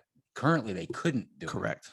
but this will allow it. That's correct. Okay. Yeah, I just wanted to use the extreme example of Yeah, the that's- antique mall because it's the biggest, building that could probably be I converted. was asked the question, are we putting housing in the antique mall? So, No, yeah, nope, not at this time I did anyway. pick up on that. Okay. The other only questions I have, and the other one was just a minor tweak of the ordinance. I don't know if it's going to make or break anything, but Commissioner O'Donnell's title is listed as vice president. I don't know if that's the one we'll be signing tonight, but you'll be signing. I don't know if it could just be simply struck through or not. So I'm not offended, fear not. But thank you. I'll ask staff to modify in due time. I had no other questions. Okay. That was. Any other questions from the board? So, Mr. Golden, just one thing for specific clarification. So if we have a home with a property, if we have a home and on that property, there's an outbuilding, a separate shed building that can be modified to be a residence, we're intending to see, for example, like the uses of granny flat, like a multi-generational kind of thing. Is that kind of what our intent is? That's not the intent for this particular zoning text amendment, but Okay. that can occur now because of this. But this would allow that. Is that That's accurate? correct. Okay, all right. And also in that same structure, we would not see, for example, like a machine shop or something that would be like, that would be one of our unintended uses, correct? Correct. Allowed. Okay, Exactly. Yep. okay, thank you. All right. Any other questions from the board? Mr. Mayor? I'd just like to introduce Jeff. He's a former mayor of Frederick City. If you didn't know that, he's was an outstanding fullback for the Frederick Falcons and played rugby for the Frederick Rugby Club. And Thank you. we enjoyed his flesh.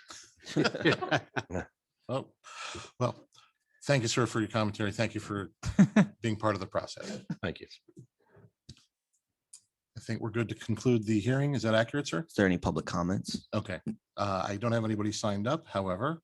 Do we have anything with staff? We don't have any, but just making sure there's no one in the public. Okay, all right. So is there any concern regarding comment? Any public comment at this time? Seeing no action on that? I believe we Close can the public conclude. comment Okay. period. Yep. All right, is there a motion to close the hearing? I'll make a motion to close the public hearing. Very good. Is there a second for the motion? I'll second it. Thank you. Motion's been made by Commissioner Ritz, seconded by Commissioner Burns. Any further discussion? Hearing none, all in favor, please say aye. Aye. Aye. Motion carries 5-0. Okay, so we now turn to the vote. Correct. Is there a motion to accept the ordinance as presented? And I would ask that you identify the ordinance by name and name and number. I'll make a motion to accept the ordinance to amend Title 17 of the Code of Emmitsburg entitled zoning. A second. Thank you. The motion's been made by Commissioner Burns, seconded by Commissioner Davis. Is there any further discussion? Hearing none, all in favor, please say aye. Aye. Anybody against? The motion carries 5-0.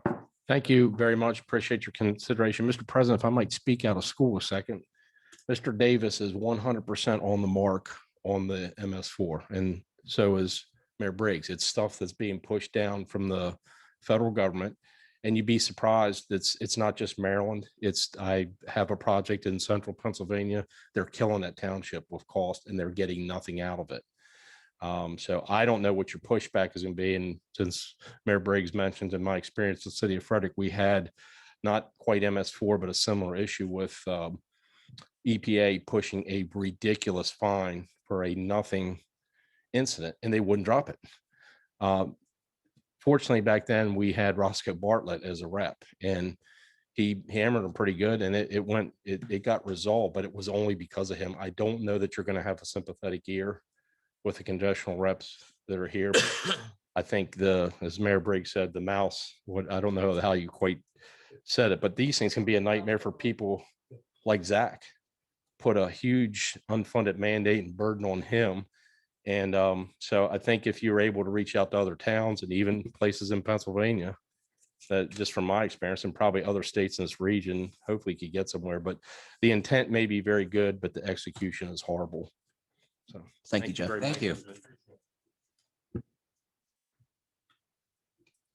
Okay, we now turn to agenda item 1. So let's move to that, please. And this would be our election judges. Mr. Mayor, we turn to you, sir. Okay, here's our slate. Most of these ladies have experience with us, and Tammy May, prior elections, received June 2nd. Sharon Hain, prior town and county elections, June 14th, received. Diane Walbrecker, prior town elections, received July 8th. And Deborah Arnold received July 13th, and Charlotte Mazaleski, prior town service, received July 15th. We're going to use all of them, and ask Diane Walbrecker to be the alternate, and on call. We're going to have an extra person there as a greeter outside. If there's any problems with the COVID distancing and everything, we just want to make sure that's comfortably discharged. And that's our slate. We're sticking to it. Very good. Thank you, sir. This is an agenda item. Is there any questions for the mayor related to his presentation, or are we okay moving forward to the vote?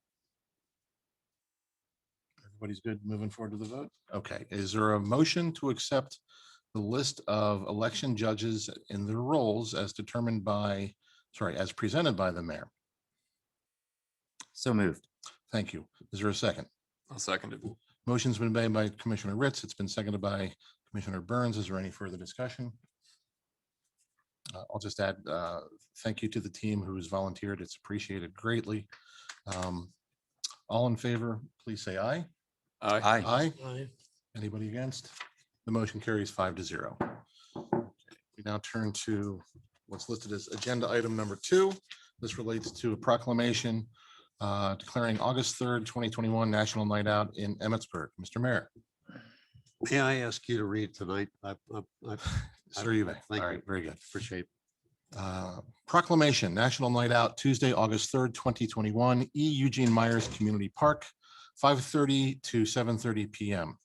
Whereas the National Association of Town Watch, NATW, sponsors a national community building campaign on the first Tuesday in August each year entitled National Night Out. And whereas National Night Out has been an annual event in the town of Emmitsburg for the past 5 years. And whereas the National Night Out event provides an opportunity for neighbors in the town of Emmitsburg to join over 38 million people in over 16,000 communities from all 50 states, U.S. territories, Canadian cities, and military bases worldwide. And whereas National Night Out is an annual community building campaign that promotes police community partnerships and neighborhood camaraderie to make our neighborhoods safer, more caring places to live. And whereas it is essential that all neighbors of the town of Emmitsburg come together with police and work together to build a safer, more caring community.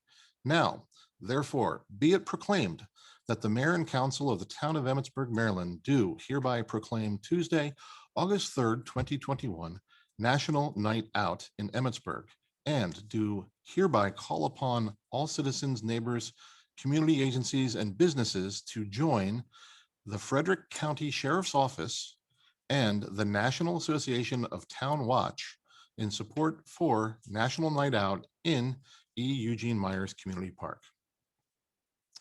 Is there a motion to accept the proclamation as made? Very good. Is there a second for the motion? I'll second.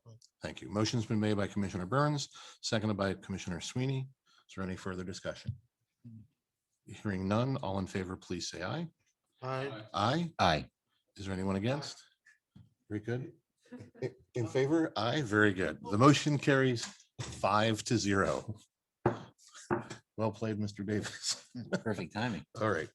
We now turn to agenda item number 3, Resolution 21-05R to repeal the charter of the town of Emmitsburg in its entirety and adopt a new charter. Presentation by town staff. Now, Mr. Mayor, we turn to you. Okay. With Ms. Willets absent. Right, we'd like to present this in September. Very good. Okay, She's a board body to take care of this. very good. So with the town manager absent, we're going to table this for tonight and we'll move forward to agenda item number 5. Take a little bit, sorry. Thank you. Here we are, dog-eared. There we go. Very good. Okay. We turn to agenda item 5, approval of policy P21-03 review fees for consideration. Presentation will be town staff. Yes, thank you, Mr. President. We're going to, if you could, go to page 66 of your document. We're not requesting additional fees for the page 65 up until the letter O. So for legal documents, we're requesting to increase the cost from $250 per legal document to $300. We're also adding a public works agreement figure of $750. For P corrective plats, we're asking $500 plus $25 per lot. Q adequate public facilities ordinance application, $1,000. And then R geographic informational system GIS map update fee, $1,200. Right now, the taxpayers have to eat this when we review developments. So we're asking developers to pay those fees in order for us to get these plans reviewed.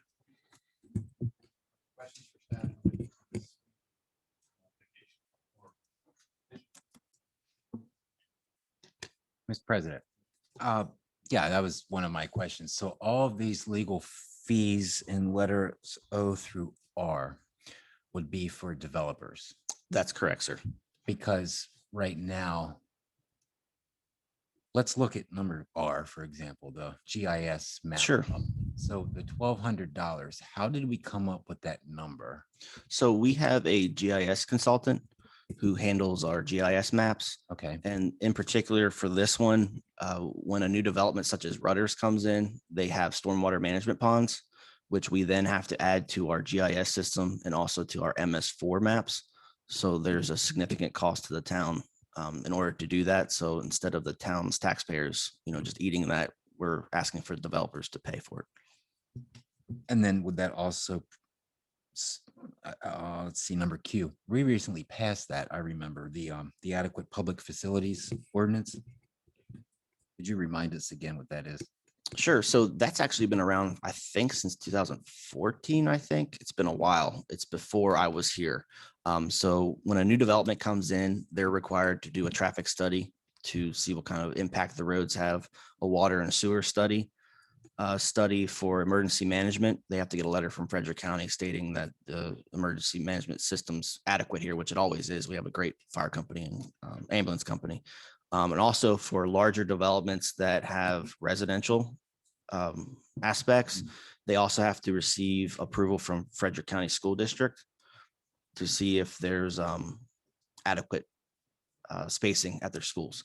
So the big fee about this is we have to review the traffic studies, which is a significant cost. But we think $1,000 should mostly cover that. I think there was an update recently. I don't know why it's ringing a bell, that the adequate public facilities ordinance. I think there was a revision to it recently we voted on. So that was just jumping out at me. So I guess if we were not to pass this evening, you mentioned taxpayers. So it's like your time, town attorney's time. Therefore, with this being taken care of by developers, then I would assume then the town attorney won't be charging us for her services to So- look at that. So how it works is she does charge us directly, Okay, and then we would bill the developer.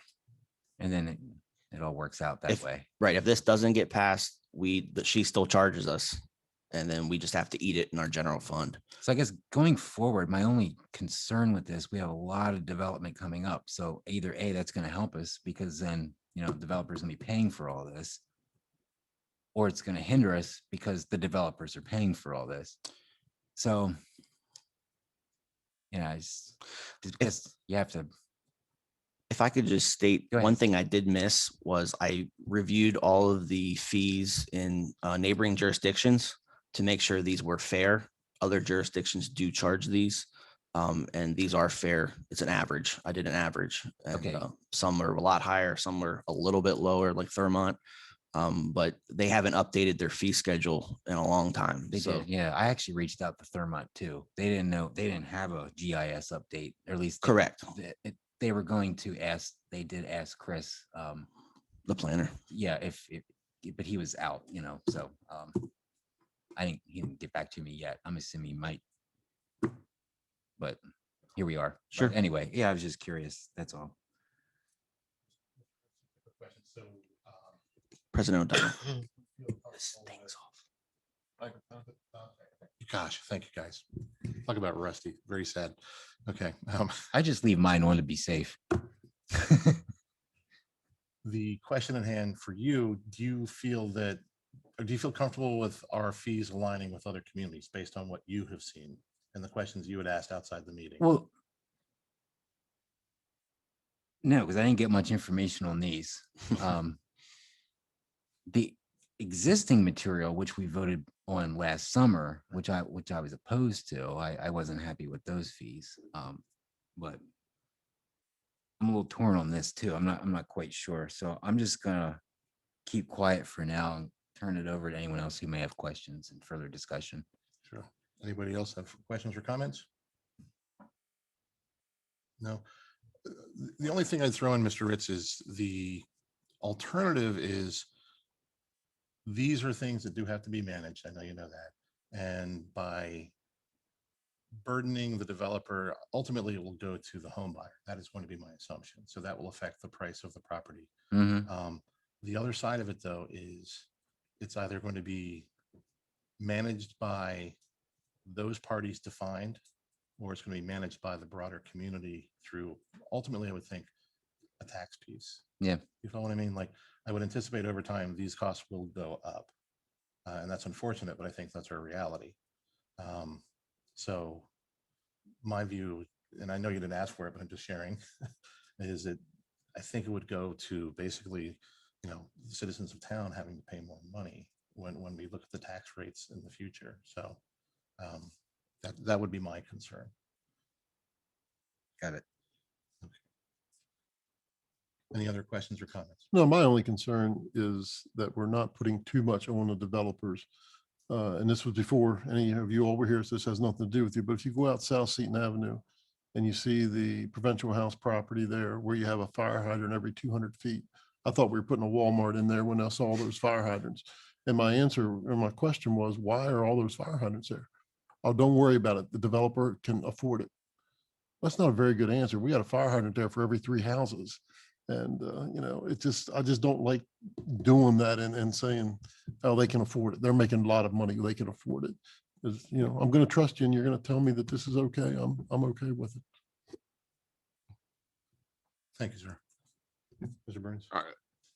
Just while they were all talking about this, I had to look it up just to see, what kind of information is provided and things of that nature and what you can get from your GIS. And I may be younger by only a few years on you guys, maybe 2, 3. But has any of you heard of the Mason-Dixon Country Club? Yes. Because that is the local golf course that is provided for Emmitsburg, Maryland. I mean, I've been here 20 years and I've never heard of it. Never heard of it. Never heard of it. Yeah, I parted it this morning. Did you buy it this Yeah. morning? All right. Tiger Davis. Is it really a course? No, it's a I'll come back development to that, was but gonna is- be out here across the state line. Is that the golf club that was Liberty? I hate to ask that, but I'm now, asking. is that a That separate? was just to see where this money goes, and obviously I looked it up before, just saying approved. But you can do the property reports, and it all comes from the GIS or whatever. But it gives you the municipality, tax map, parcel, everything. Your school districts, your congressional districts, council districts, and then close points of interest is the library, the park, the farmer's market, and the golf courses, the Mason-Dixon Country Club. Right. And that's why I had to ask. Now, that was out on Gettysburg, Old Gettysburg Road. And a little bit of it comes into Maryland. It was more in Freedom Township in Pennsylvania, and then circles back or grabs a little bit of Maryland out in there. So, Really? yeah, it Up just by- didn't. It's up beyond the Waybright farm. Mhm. That That's way, up right? Pawnee Road, Okay, all right. Yeah, the old McNair farm and Pawnee Roadway. Sort of toward the casino. Is that Right, the right. proposed yeah, I from a stopped long there after time I ago? shot my par. They have weddings and stuff there too, right? I think they have weddings and stuff there. Okay, so moving forward, thank you, Mr. Burns. We're back on track. Any further comments related to our agenda item number 5? Hearing none. Is there a motion to accept the modifications as presented? I make a motion to approve the policy P21-03 review fees for Town of Emmitsburg. Thank you, sir. Is there a second for Mr. Sweeney's motion? I'll second it. Thank you. Motion has been made by Commissioner Sweeney, seconded by Commissioner Burns. Is there any further discussion? Hearing none, all in favor, please say aye. Aye. Aye. Aye. Aye. Is there anybody against? The motion carries 5-0. Thank you. Okay, we now turn to agenda item number 6. Mr. President, Yes, sir. may I add something before we start this agenda item? Sure. I would like to say, I'm going to sit through this. I am not going to participate in any discussion this evening or vote for the record. I have family members in town who currently own chickens. So I think it would be a conflict of interest should I provide any commentary or vote on the matter this evening. Thank you, sir. Understood. All right. Appreciate it. So we turn now to ordinance proposed 2021-09, comprehensive plan update, Title 6, animals, for consideration. Can we turn to staff now? All right, thank you, Mr. President. So the mayor has requested that staff propose a comprehensive update to Town Code Title VI Animals.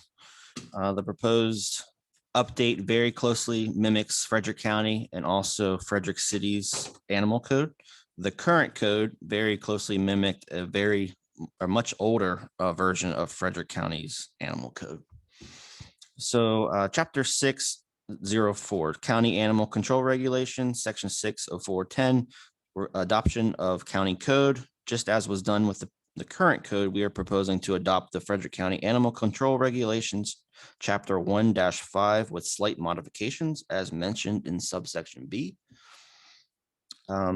County Code Chapter 1-5, Article 1 includes definitions, enforcement. So enforcement, county animal control officers are designated as the enforcement authority for animal control and dog and cat licenses provisions in the town. Animal control officers are empowered to take into custody stray, injured, sick, or dead animals in the town. Abandonment prohibited, control, humane destruction of suffering animals. It is unlawful for any person to abandon any animal. Poisoning is prohibited. No person shall poison any animal other than rodents unless authorized by the local health officer to protect human health. Disposition of fines. All fines imposed shall be transferred to the town. Interference with authorized persons. No person shall interfere with an animal control officer in performance of their duties. Commercial operations. Animal control officers shall have the authority to conduct inspections of commercial facilities upon receipt of a complaint concerning improper care of animals. And then also the penalty section, we deleted this and the fines are then mentioned in section 1-5-53. So Article 2 includes dangerous and potentially dangerous dogs. The animal control director is authorized to make a determination whether a dog is dangerous or potentially dangerous. Females in heat, owners of female dogs or cats which are in heat shall be kept or shall keep the animal confined. Running at large, it is prohibited for animals to run at large. Offensive dog and cat noises, we deleted this section, and this is now in section 608-030. Proper restraint, shelter, protection, and care for dogs. It shall be unlawful to tether, fasten, chain, tie, restrain, or cause a dog to be fastened, chained, tied, or restrained to any stationary object by means of a rope, chain, strap, or other physical restraint for more than 4 hours in any 24-hour period. The section 5-27 through 5-32 is reserved. 5-33 required, all dogs and cats over 4 months of age must be fully licensed and fully vaccinated against rabies. Applications and fees, these are set forth by Frederick County licensing fees. License expiration, licenses expire when rabies vaccinations certifications expire. Transfer, if ownership of a dog or cat changes during the licensing year, the director of animal control shall be notified. Tags, once licensed, a tag will be provided by the county and shall be placed on the animal. Again, the county has section 5-38 through 5-48 as reserved. Impoundment, generally, animal control officers are permitted to impound animals running at large. Service fees, there's a $10 per day fee for impounded animals. Redemption fees for violation. In addition, redemption fees apply. First impoundment within a 6-month period is $20, and the second and subsequent impoundments within a 6-month period is $50. A liability for impounding fees. Additional fees may apply in cases where the animal has been adopted or euthanized. Civil animal infractions generally. So any violation of this provision of the chapter is a municipal infraction punishable by a fine of $100 for the first offense, $200 for the second offense, or $300 for the third and subsequent offense within a calendar year. So those are all of the county code regulations that we're recommending be adopted. Section 604-020, administration and enforcement. The county shall administer and enforce its animal control regulations as adopted in section 604-10 of this article within the town in the same manner as they are administered and enforced in unincorporated areas of the county. Additional provisions, this section shall not be construed to limit the authority of the mayor and board of commissioners to provide additional animal control through the adoption of provisions to this chapter or other ordinance. Prevailing law, any inconsistency between Frederick County Code and an amendment or additional provision set forth in this article shall be construed in favor of the amendment or additional provision. Chapter 608, additional animal control regulations. We added some definitions of own and owner. Animal waste. We do have a large problem with this in town. Owners may not permit animal feces to remain upon any park, sidewalk, or other public property. Violations of this section is a municipal infraction punishable by a fine of $100 for the first offense, $200 for the second offense, and $300 for the third or subsequent offense. Right now, we can only fine $25. Noisy animals.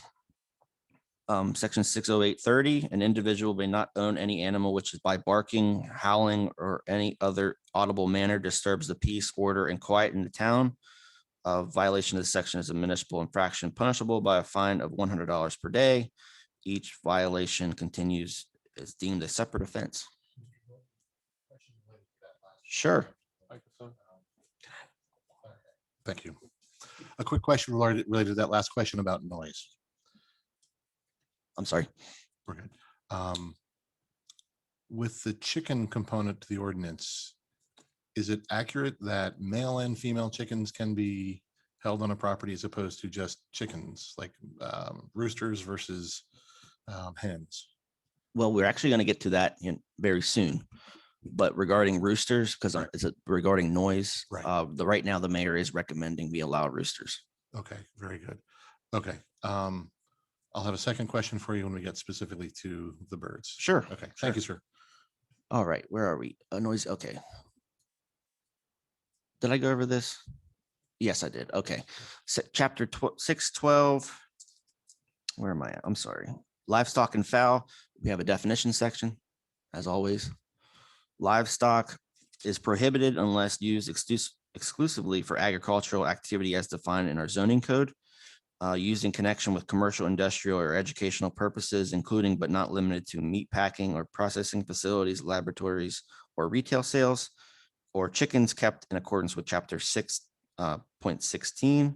Violations include $100 per animal per day. So for example, you can't have a cow in your backyard or a sheep or something like that. Let's see. Okay, chapter 6.16, backyard chickens. So ordinance 2013-06 permitted the raising of chickens. The chicken ordinance had a sunset provision that expired 18 months after passage unless extended by ordinance. It was never extended, therefore the chicken ordinance expired on January 1st, 2015. So actually the keeping of chickens is currently prohibited. The mayor has requested that we allow the keeping of chickens in accordance with the following regulations. And we do have a definition section as always.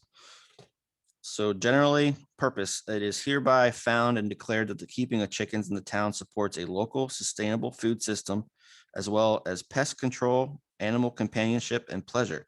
This chapter is intended to to allow the keeping and maintenance of chickens in a clean and sanitary manner that is not a nuisance or detrimental to the public health, safety, and welfare of the town. A person may not own chickens unless in compliance with all requirements in this chapter. First, registration. Chickens owned under this chapter must be registered with the State Department of Agriculture, Domestic Poultry, and Exotic Bird Registration Divisions pursuant to the Annotated Code of Maryland Agricultural Article 3-804 as amended. Private covenants. This chapter shall not be construed to supersede or allow the violation of any homeowners association regulations, deed restrictions, or other private covenants. So if, for example, Southgate covenant states that there's no chickens allowed, TJ is not going to be allowed to have chickens, unfortunately. So let's see. Section 1630, administration. The manager may develop and implement administrative regulations as needed for the efficient implementation and enforcement of this chapter. Basically, if Kathy wants to designate me as the permit person, she may do so. Location. A person may own live chickens in the backyard of a single-family detached dwelling or duplex residential lot only. The lot must have an area of at least 2,500 square feet, so you can't have it in a multifamily area. Number and type of chickens. A person may own no more than one chicken per every 500 square feet of backyard area and a maximum of 6 chickens on one lot. Permits. A person may not own a live chicken without a valid permit issued in accordance with this section. The permit is valid until revoked or until the permit holder requests that the permit be terminated. So for example, zoning permits expire 1 year after approval. This will be indefinite until revoked or the permit holder requests to be terminated. Premises requirements, enclosure. Chickens must be confined to the backyard of the premise at all times. If the backyard or portion of the backyard where the chickens are kept is not enclosed by a fence of at least 4 feet high, the chickens must be confined to a chicken run at all times. The chicken run must either covered or at least 4 feet high. If the backyard or portion of the backyard where the chickens are kept is enclosed by a fence of at least 4 feet high, the chickens may be provided with a chicken run, but are not required to be confined to this run. Coop. Chickens must be provided a covered predator resistant coop. The coop must be located in the backyard and at least 10 feet away from any lot line. A coop must be at least 4 square feet, but no more than 10 square feet per chicken in area and no more than 6 feet in height. The coop must be properly ventilated, provided adequate shade from the sun and the elements, and constructed in a manner to resist predators, including dogs and cats. A permit holder shall ensure the chickens are secured within the coop during non-daylight hours. Conditions. The permit holder shall maintain a chicken run and coop in a neat, clean, odor-free, and sanitary conditions at all times, in a manner that will not disturb the use or enjoyment of neighboring lots due to noise, odor, or other adverse impact. For waste storage and removal, the permit holder shall ensure that the property is kept free from excessive accumulated droppings, and shall provide for the storage and removal of chicken manure. All manure for composting or fertilizing must be contained in a well aerated garden compost pile. All other manure not used for composting or fertilizing must be removed. Other laws. A permit holder shall comply with any applicable legal requirements, including but not limited to obtaining zoning and building permits if needed. Care and feeding of chickens. Chickens shall be raised in a humane manner. Wings must be clipped to prevent escape.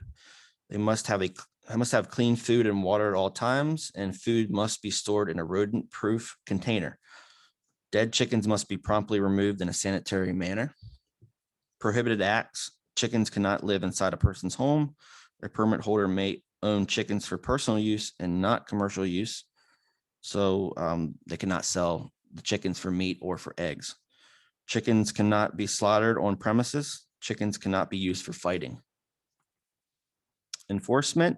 Violations of any provision of this article is a municipal infraction punishable by a fine of $100. For violations of continuing nature, each violation continues to be deemed a separate offense.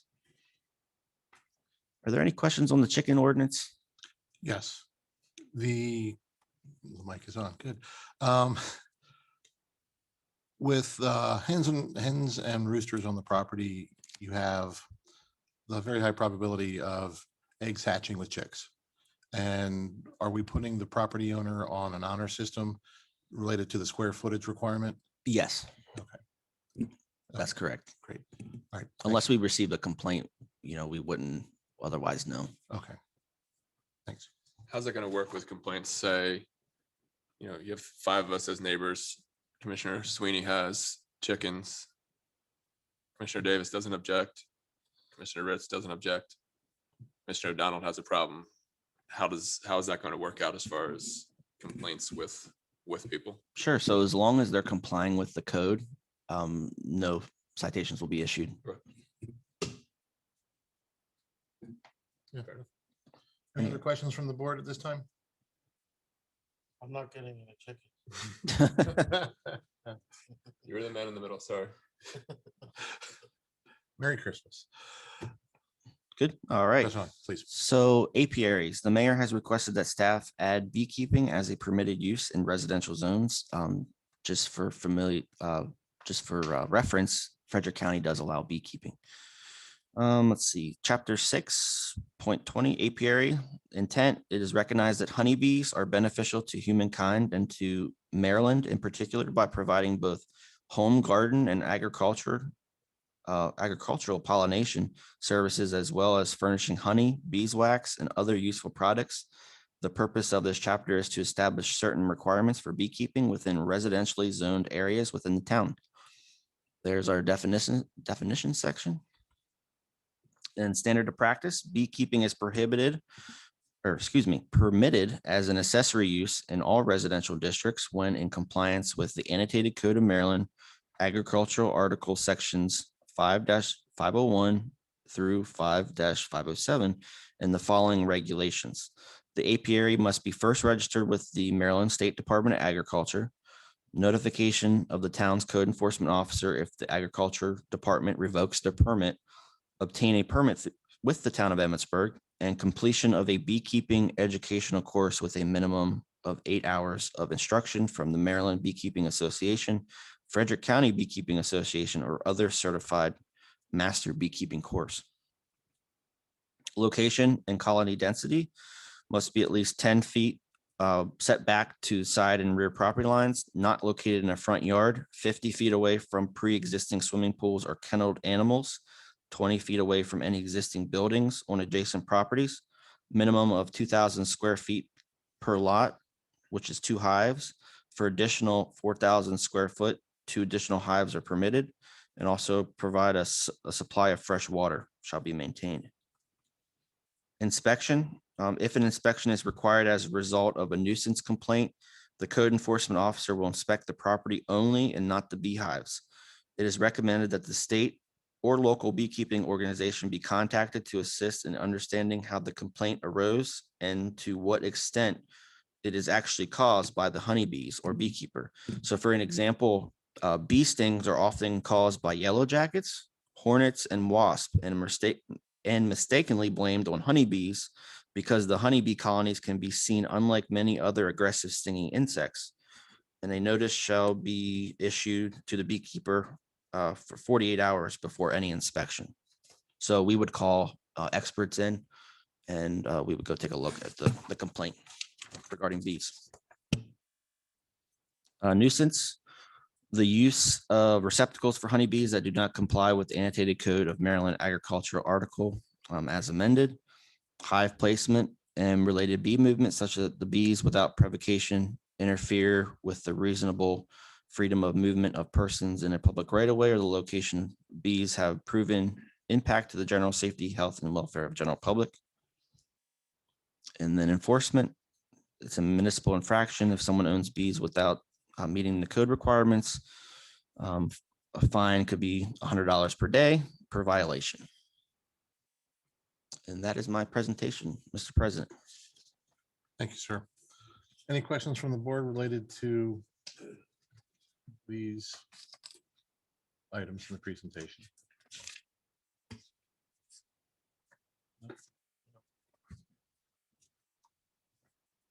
Okay. Hearing none. No, I'm sorry, Mr. Mayor. Yes, sir. The only reason I went with chickens and roosters is they're already here. and it is, as discussed, we want to keep some small town flavor and the bees are, I had hives. I had a bigger backyard at that time, 180 acres, our farm, and but I had them in here in town, and it met all the protocols that we had here, and they're all over my backyard where our hummingbird feeders are. They're here anywhere, and I like to, it's a hard thing to do, and you gotta like to get stung a little bit, but it's fun. It's a great thing to see bees. It's good for the community to have hives around here, and I don't.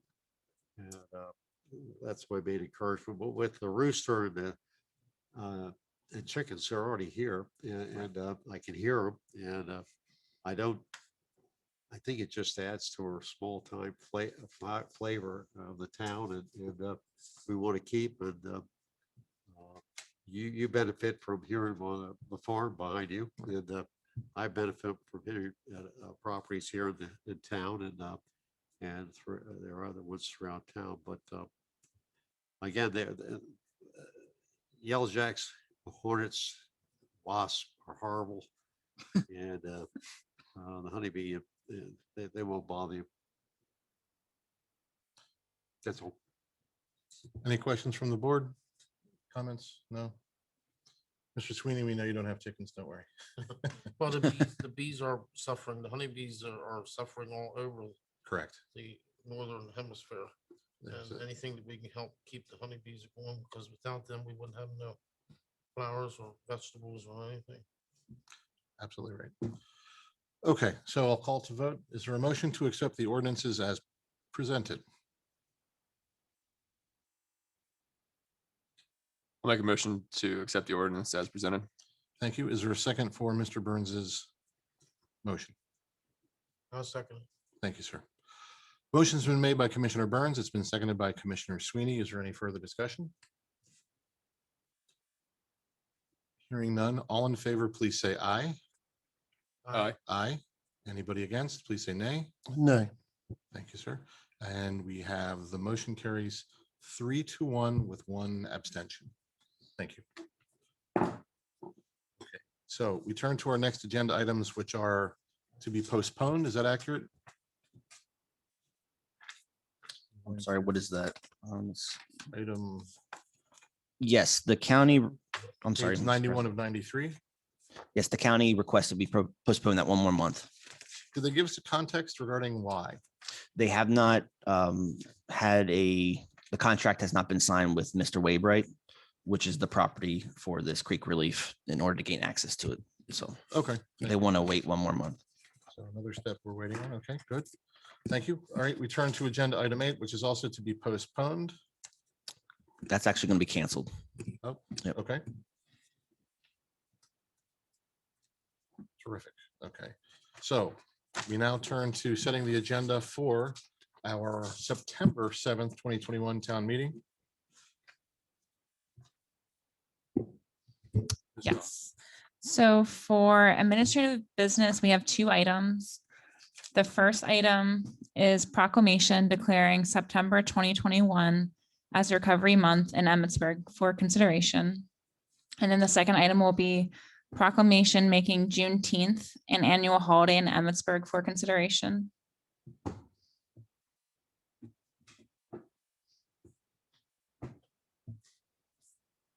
Okay.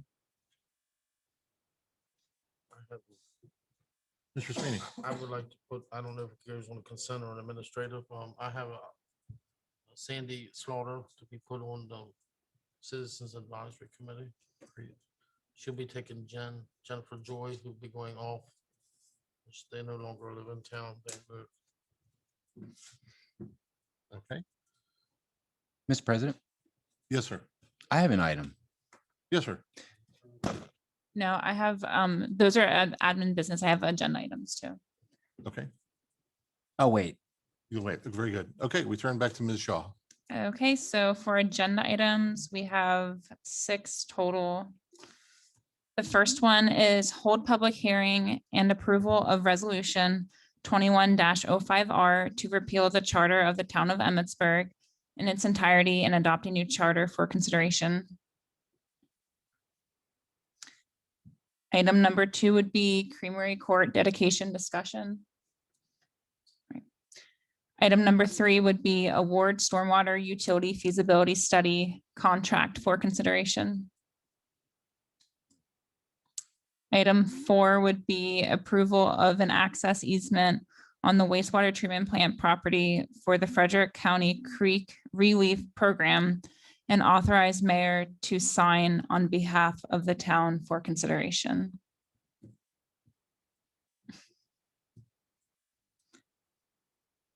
Item number 5 would be approval of public works equipment purchases for the USDA Community Facility Disaster Grant for consideration. And then number 6, which is the last item staff has, is approval of policy P21-04 permits and inspection fee policy for consideration.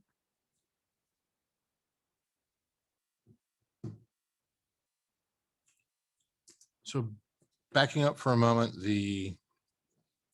I don't recall the details related to the Public Works USDA disaster grant emergency equipment purchase.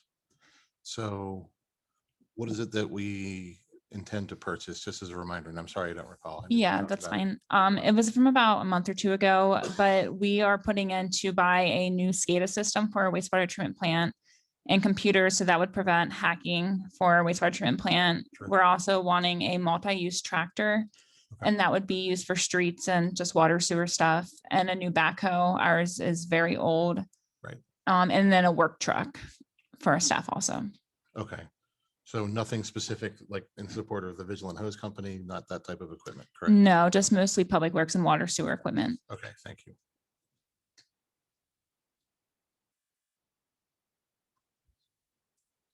Mr. Mayor, yes, sir. We did. Yeah. Yeah, we did. That was brought up, yes. Yep. Okay. Ms. Shaw, is that it for your piece for agenda items? Is that correct? Yes, that's all staff has. Okay, thank you.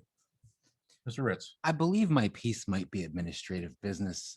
What I'm looking at is a potentially a revision to our legislative document templates for consideration. And the reason I'm going this route, it's difficult to find sometimes how ordinances panned out the way they were voted upon. It's currently listed, like number 4, number against, number abstain, number absent. You have to go back to the minutes then to figure out who voted, how they voted. So I think it would aid not just myself, maybe all of us, to go back when you see something like, wow, this is replacing something that was like from 6 years ago. How did I vote? I'm pretty sure I voted no, but then you second guess yourself and then you got to go back, do a lot of homework. It'd be easier just to go to the legislative document link on the website. Boom, there it is. I'm sure it could be squeezed in there somehow. That's all I want to at least talk about. Sure. That maybe Okay, so give staff an idea of what I'm looking at. And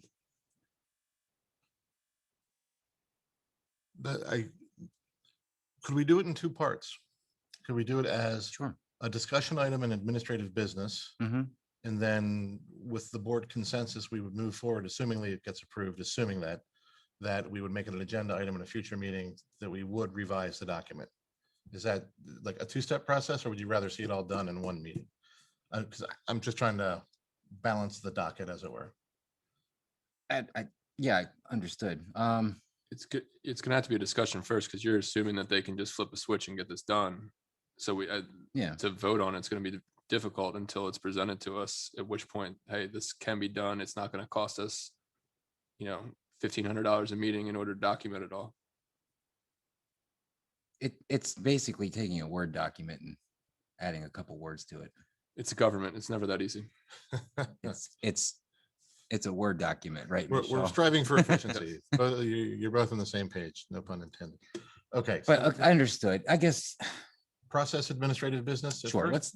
let's fine. Let's do that. Okay, and you had described it as, let's say consideration of revising legislative document template. Did I get that accurately? Yeah, because there's multiple legislative documents. We have our ordinances, policies, I don't think it's really needed on proclamation, but any resolution, I would say, ordinances.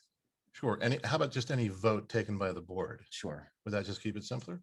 that works. Okay, Unless everyone, I don't know, we can't discuss it tonight. We can't vote on it tonight. I just don't know how that's going to go. Maybe the rest of the board thinks it's a pointless task. it's worth talking about. It is. Okay. So I turn to staff at this time. Do you have enough direction to make this an administrative business item? Yes. Okay, so Mr. Ritz, we'll do it this way. We'll take it as administrative business first. We'll give staff some chance to prepare. We'll hear feedback from them if there's, a massive change in expense or otherwise. And then we'll carry it to a second meeting at some point in time as an action item. Sure, and I may offer too, if the discussion goes well next time, it's gonna be a economically feasible thing to do. I'm willing to help anyway. For town staff. Terrific. Okay. So is there a motion to accept the agenda items as presented? I so move. Thank you, sir. Is there a second for Mr. Sweeney's motion? Motion's been made by Commissioner Sweeney, seconded by Commissioner Davis. Is there any further discussion? Hearing none, all in favor, please say aye. Aye. Aye. The motion carries 5-0. Okay, moving forward from there, do we have any other items from staff related to the next meeting or announcements at the end of the meeting? Mr. Mayor? My mic is on, yes, and I realize that. Okay, so I want to get after the board about one single item. Seeing as how we have the old charter in place, I want to get after all of you to up your game on prohibiting the running of large animals on the streets and public places, okay? So if we see bulls, I'm expecting all of you out there. All right, well, with that in mind, we move forward. That was funny. No, really, you guys can laugh later, I promise you. All right. Unless you live in Chickatee. And the chickens? Chickatee. Unless you live in Chickatee. Yeah, this is true. Yes, right. The pony penning day indeed. Okay. With that in mind, is there a motion to close the meeting? I'll make a motion to adjourn the town meeting. Is there a second? I'll second it. Motion's been made by Commissioner Ritz, seconded by Commissioner Burns. All in favor, please say aye. Aye. Aye. The motion carries 5-0. The meeting ends at 9:44 PM. Thank you.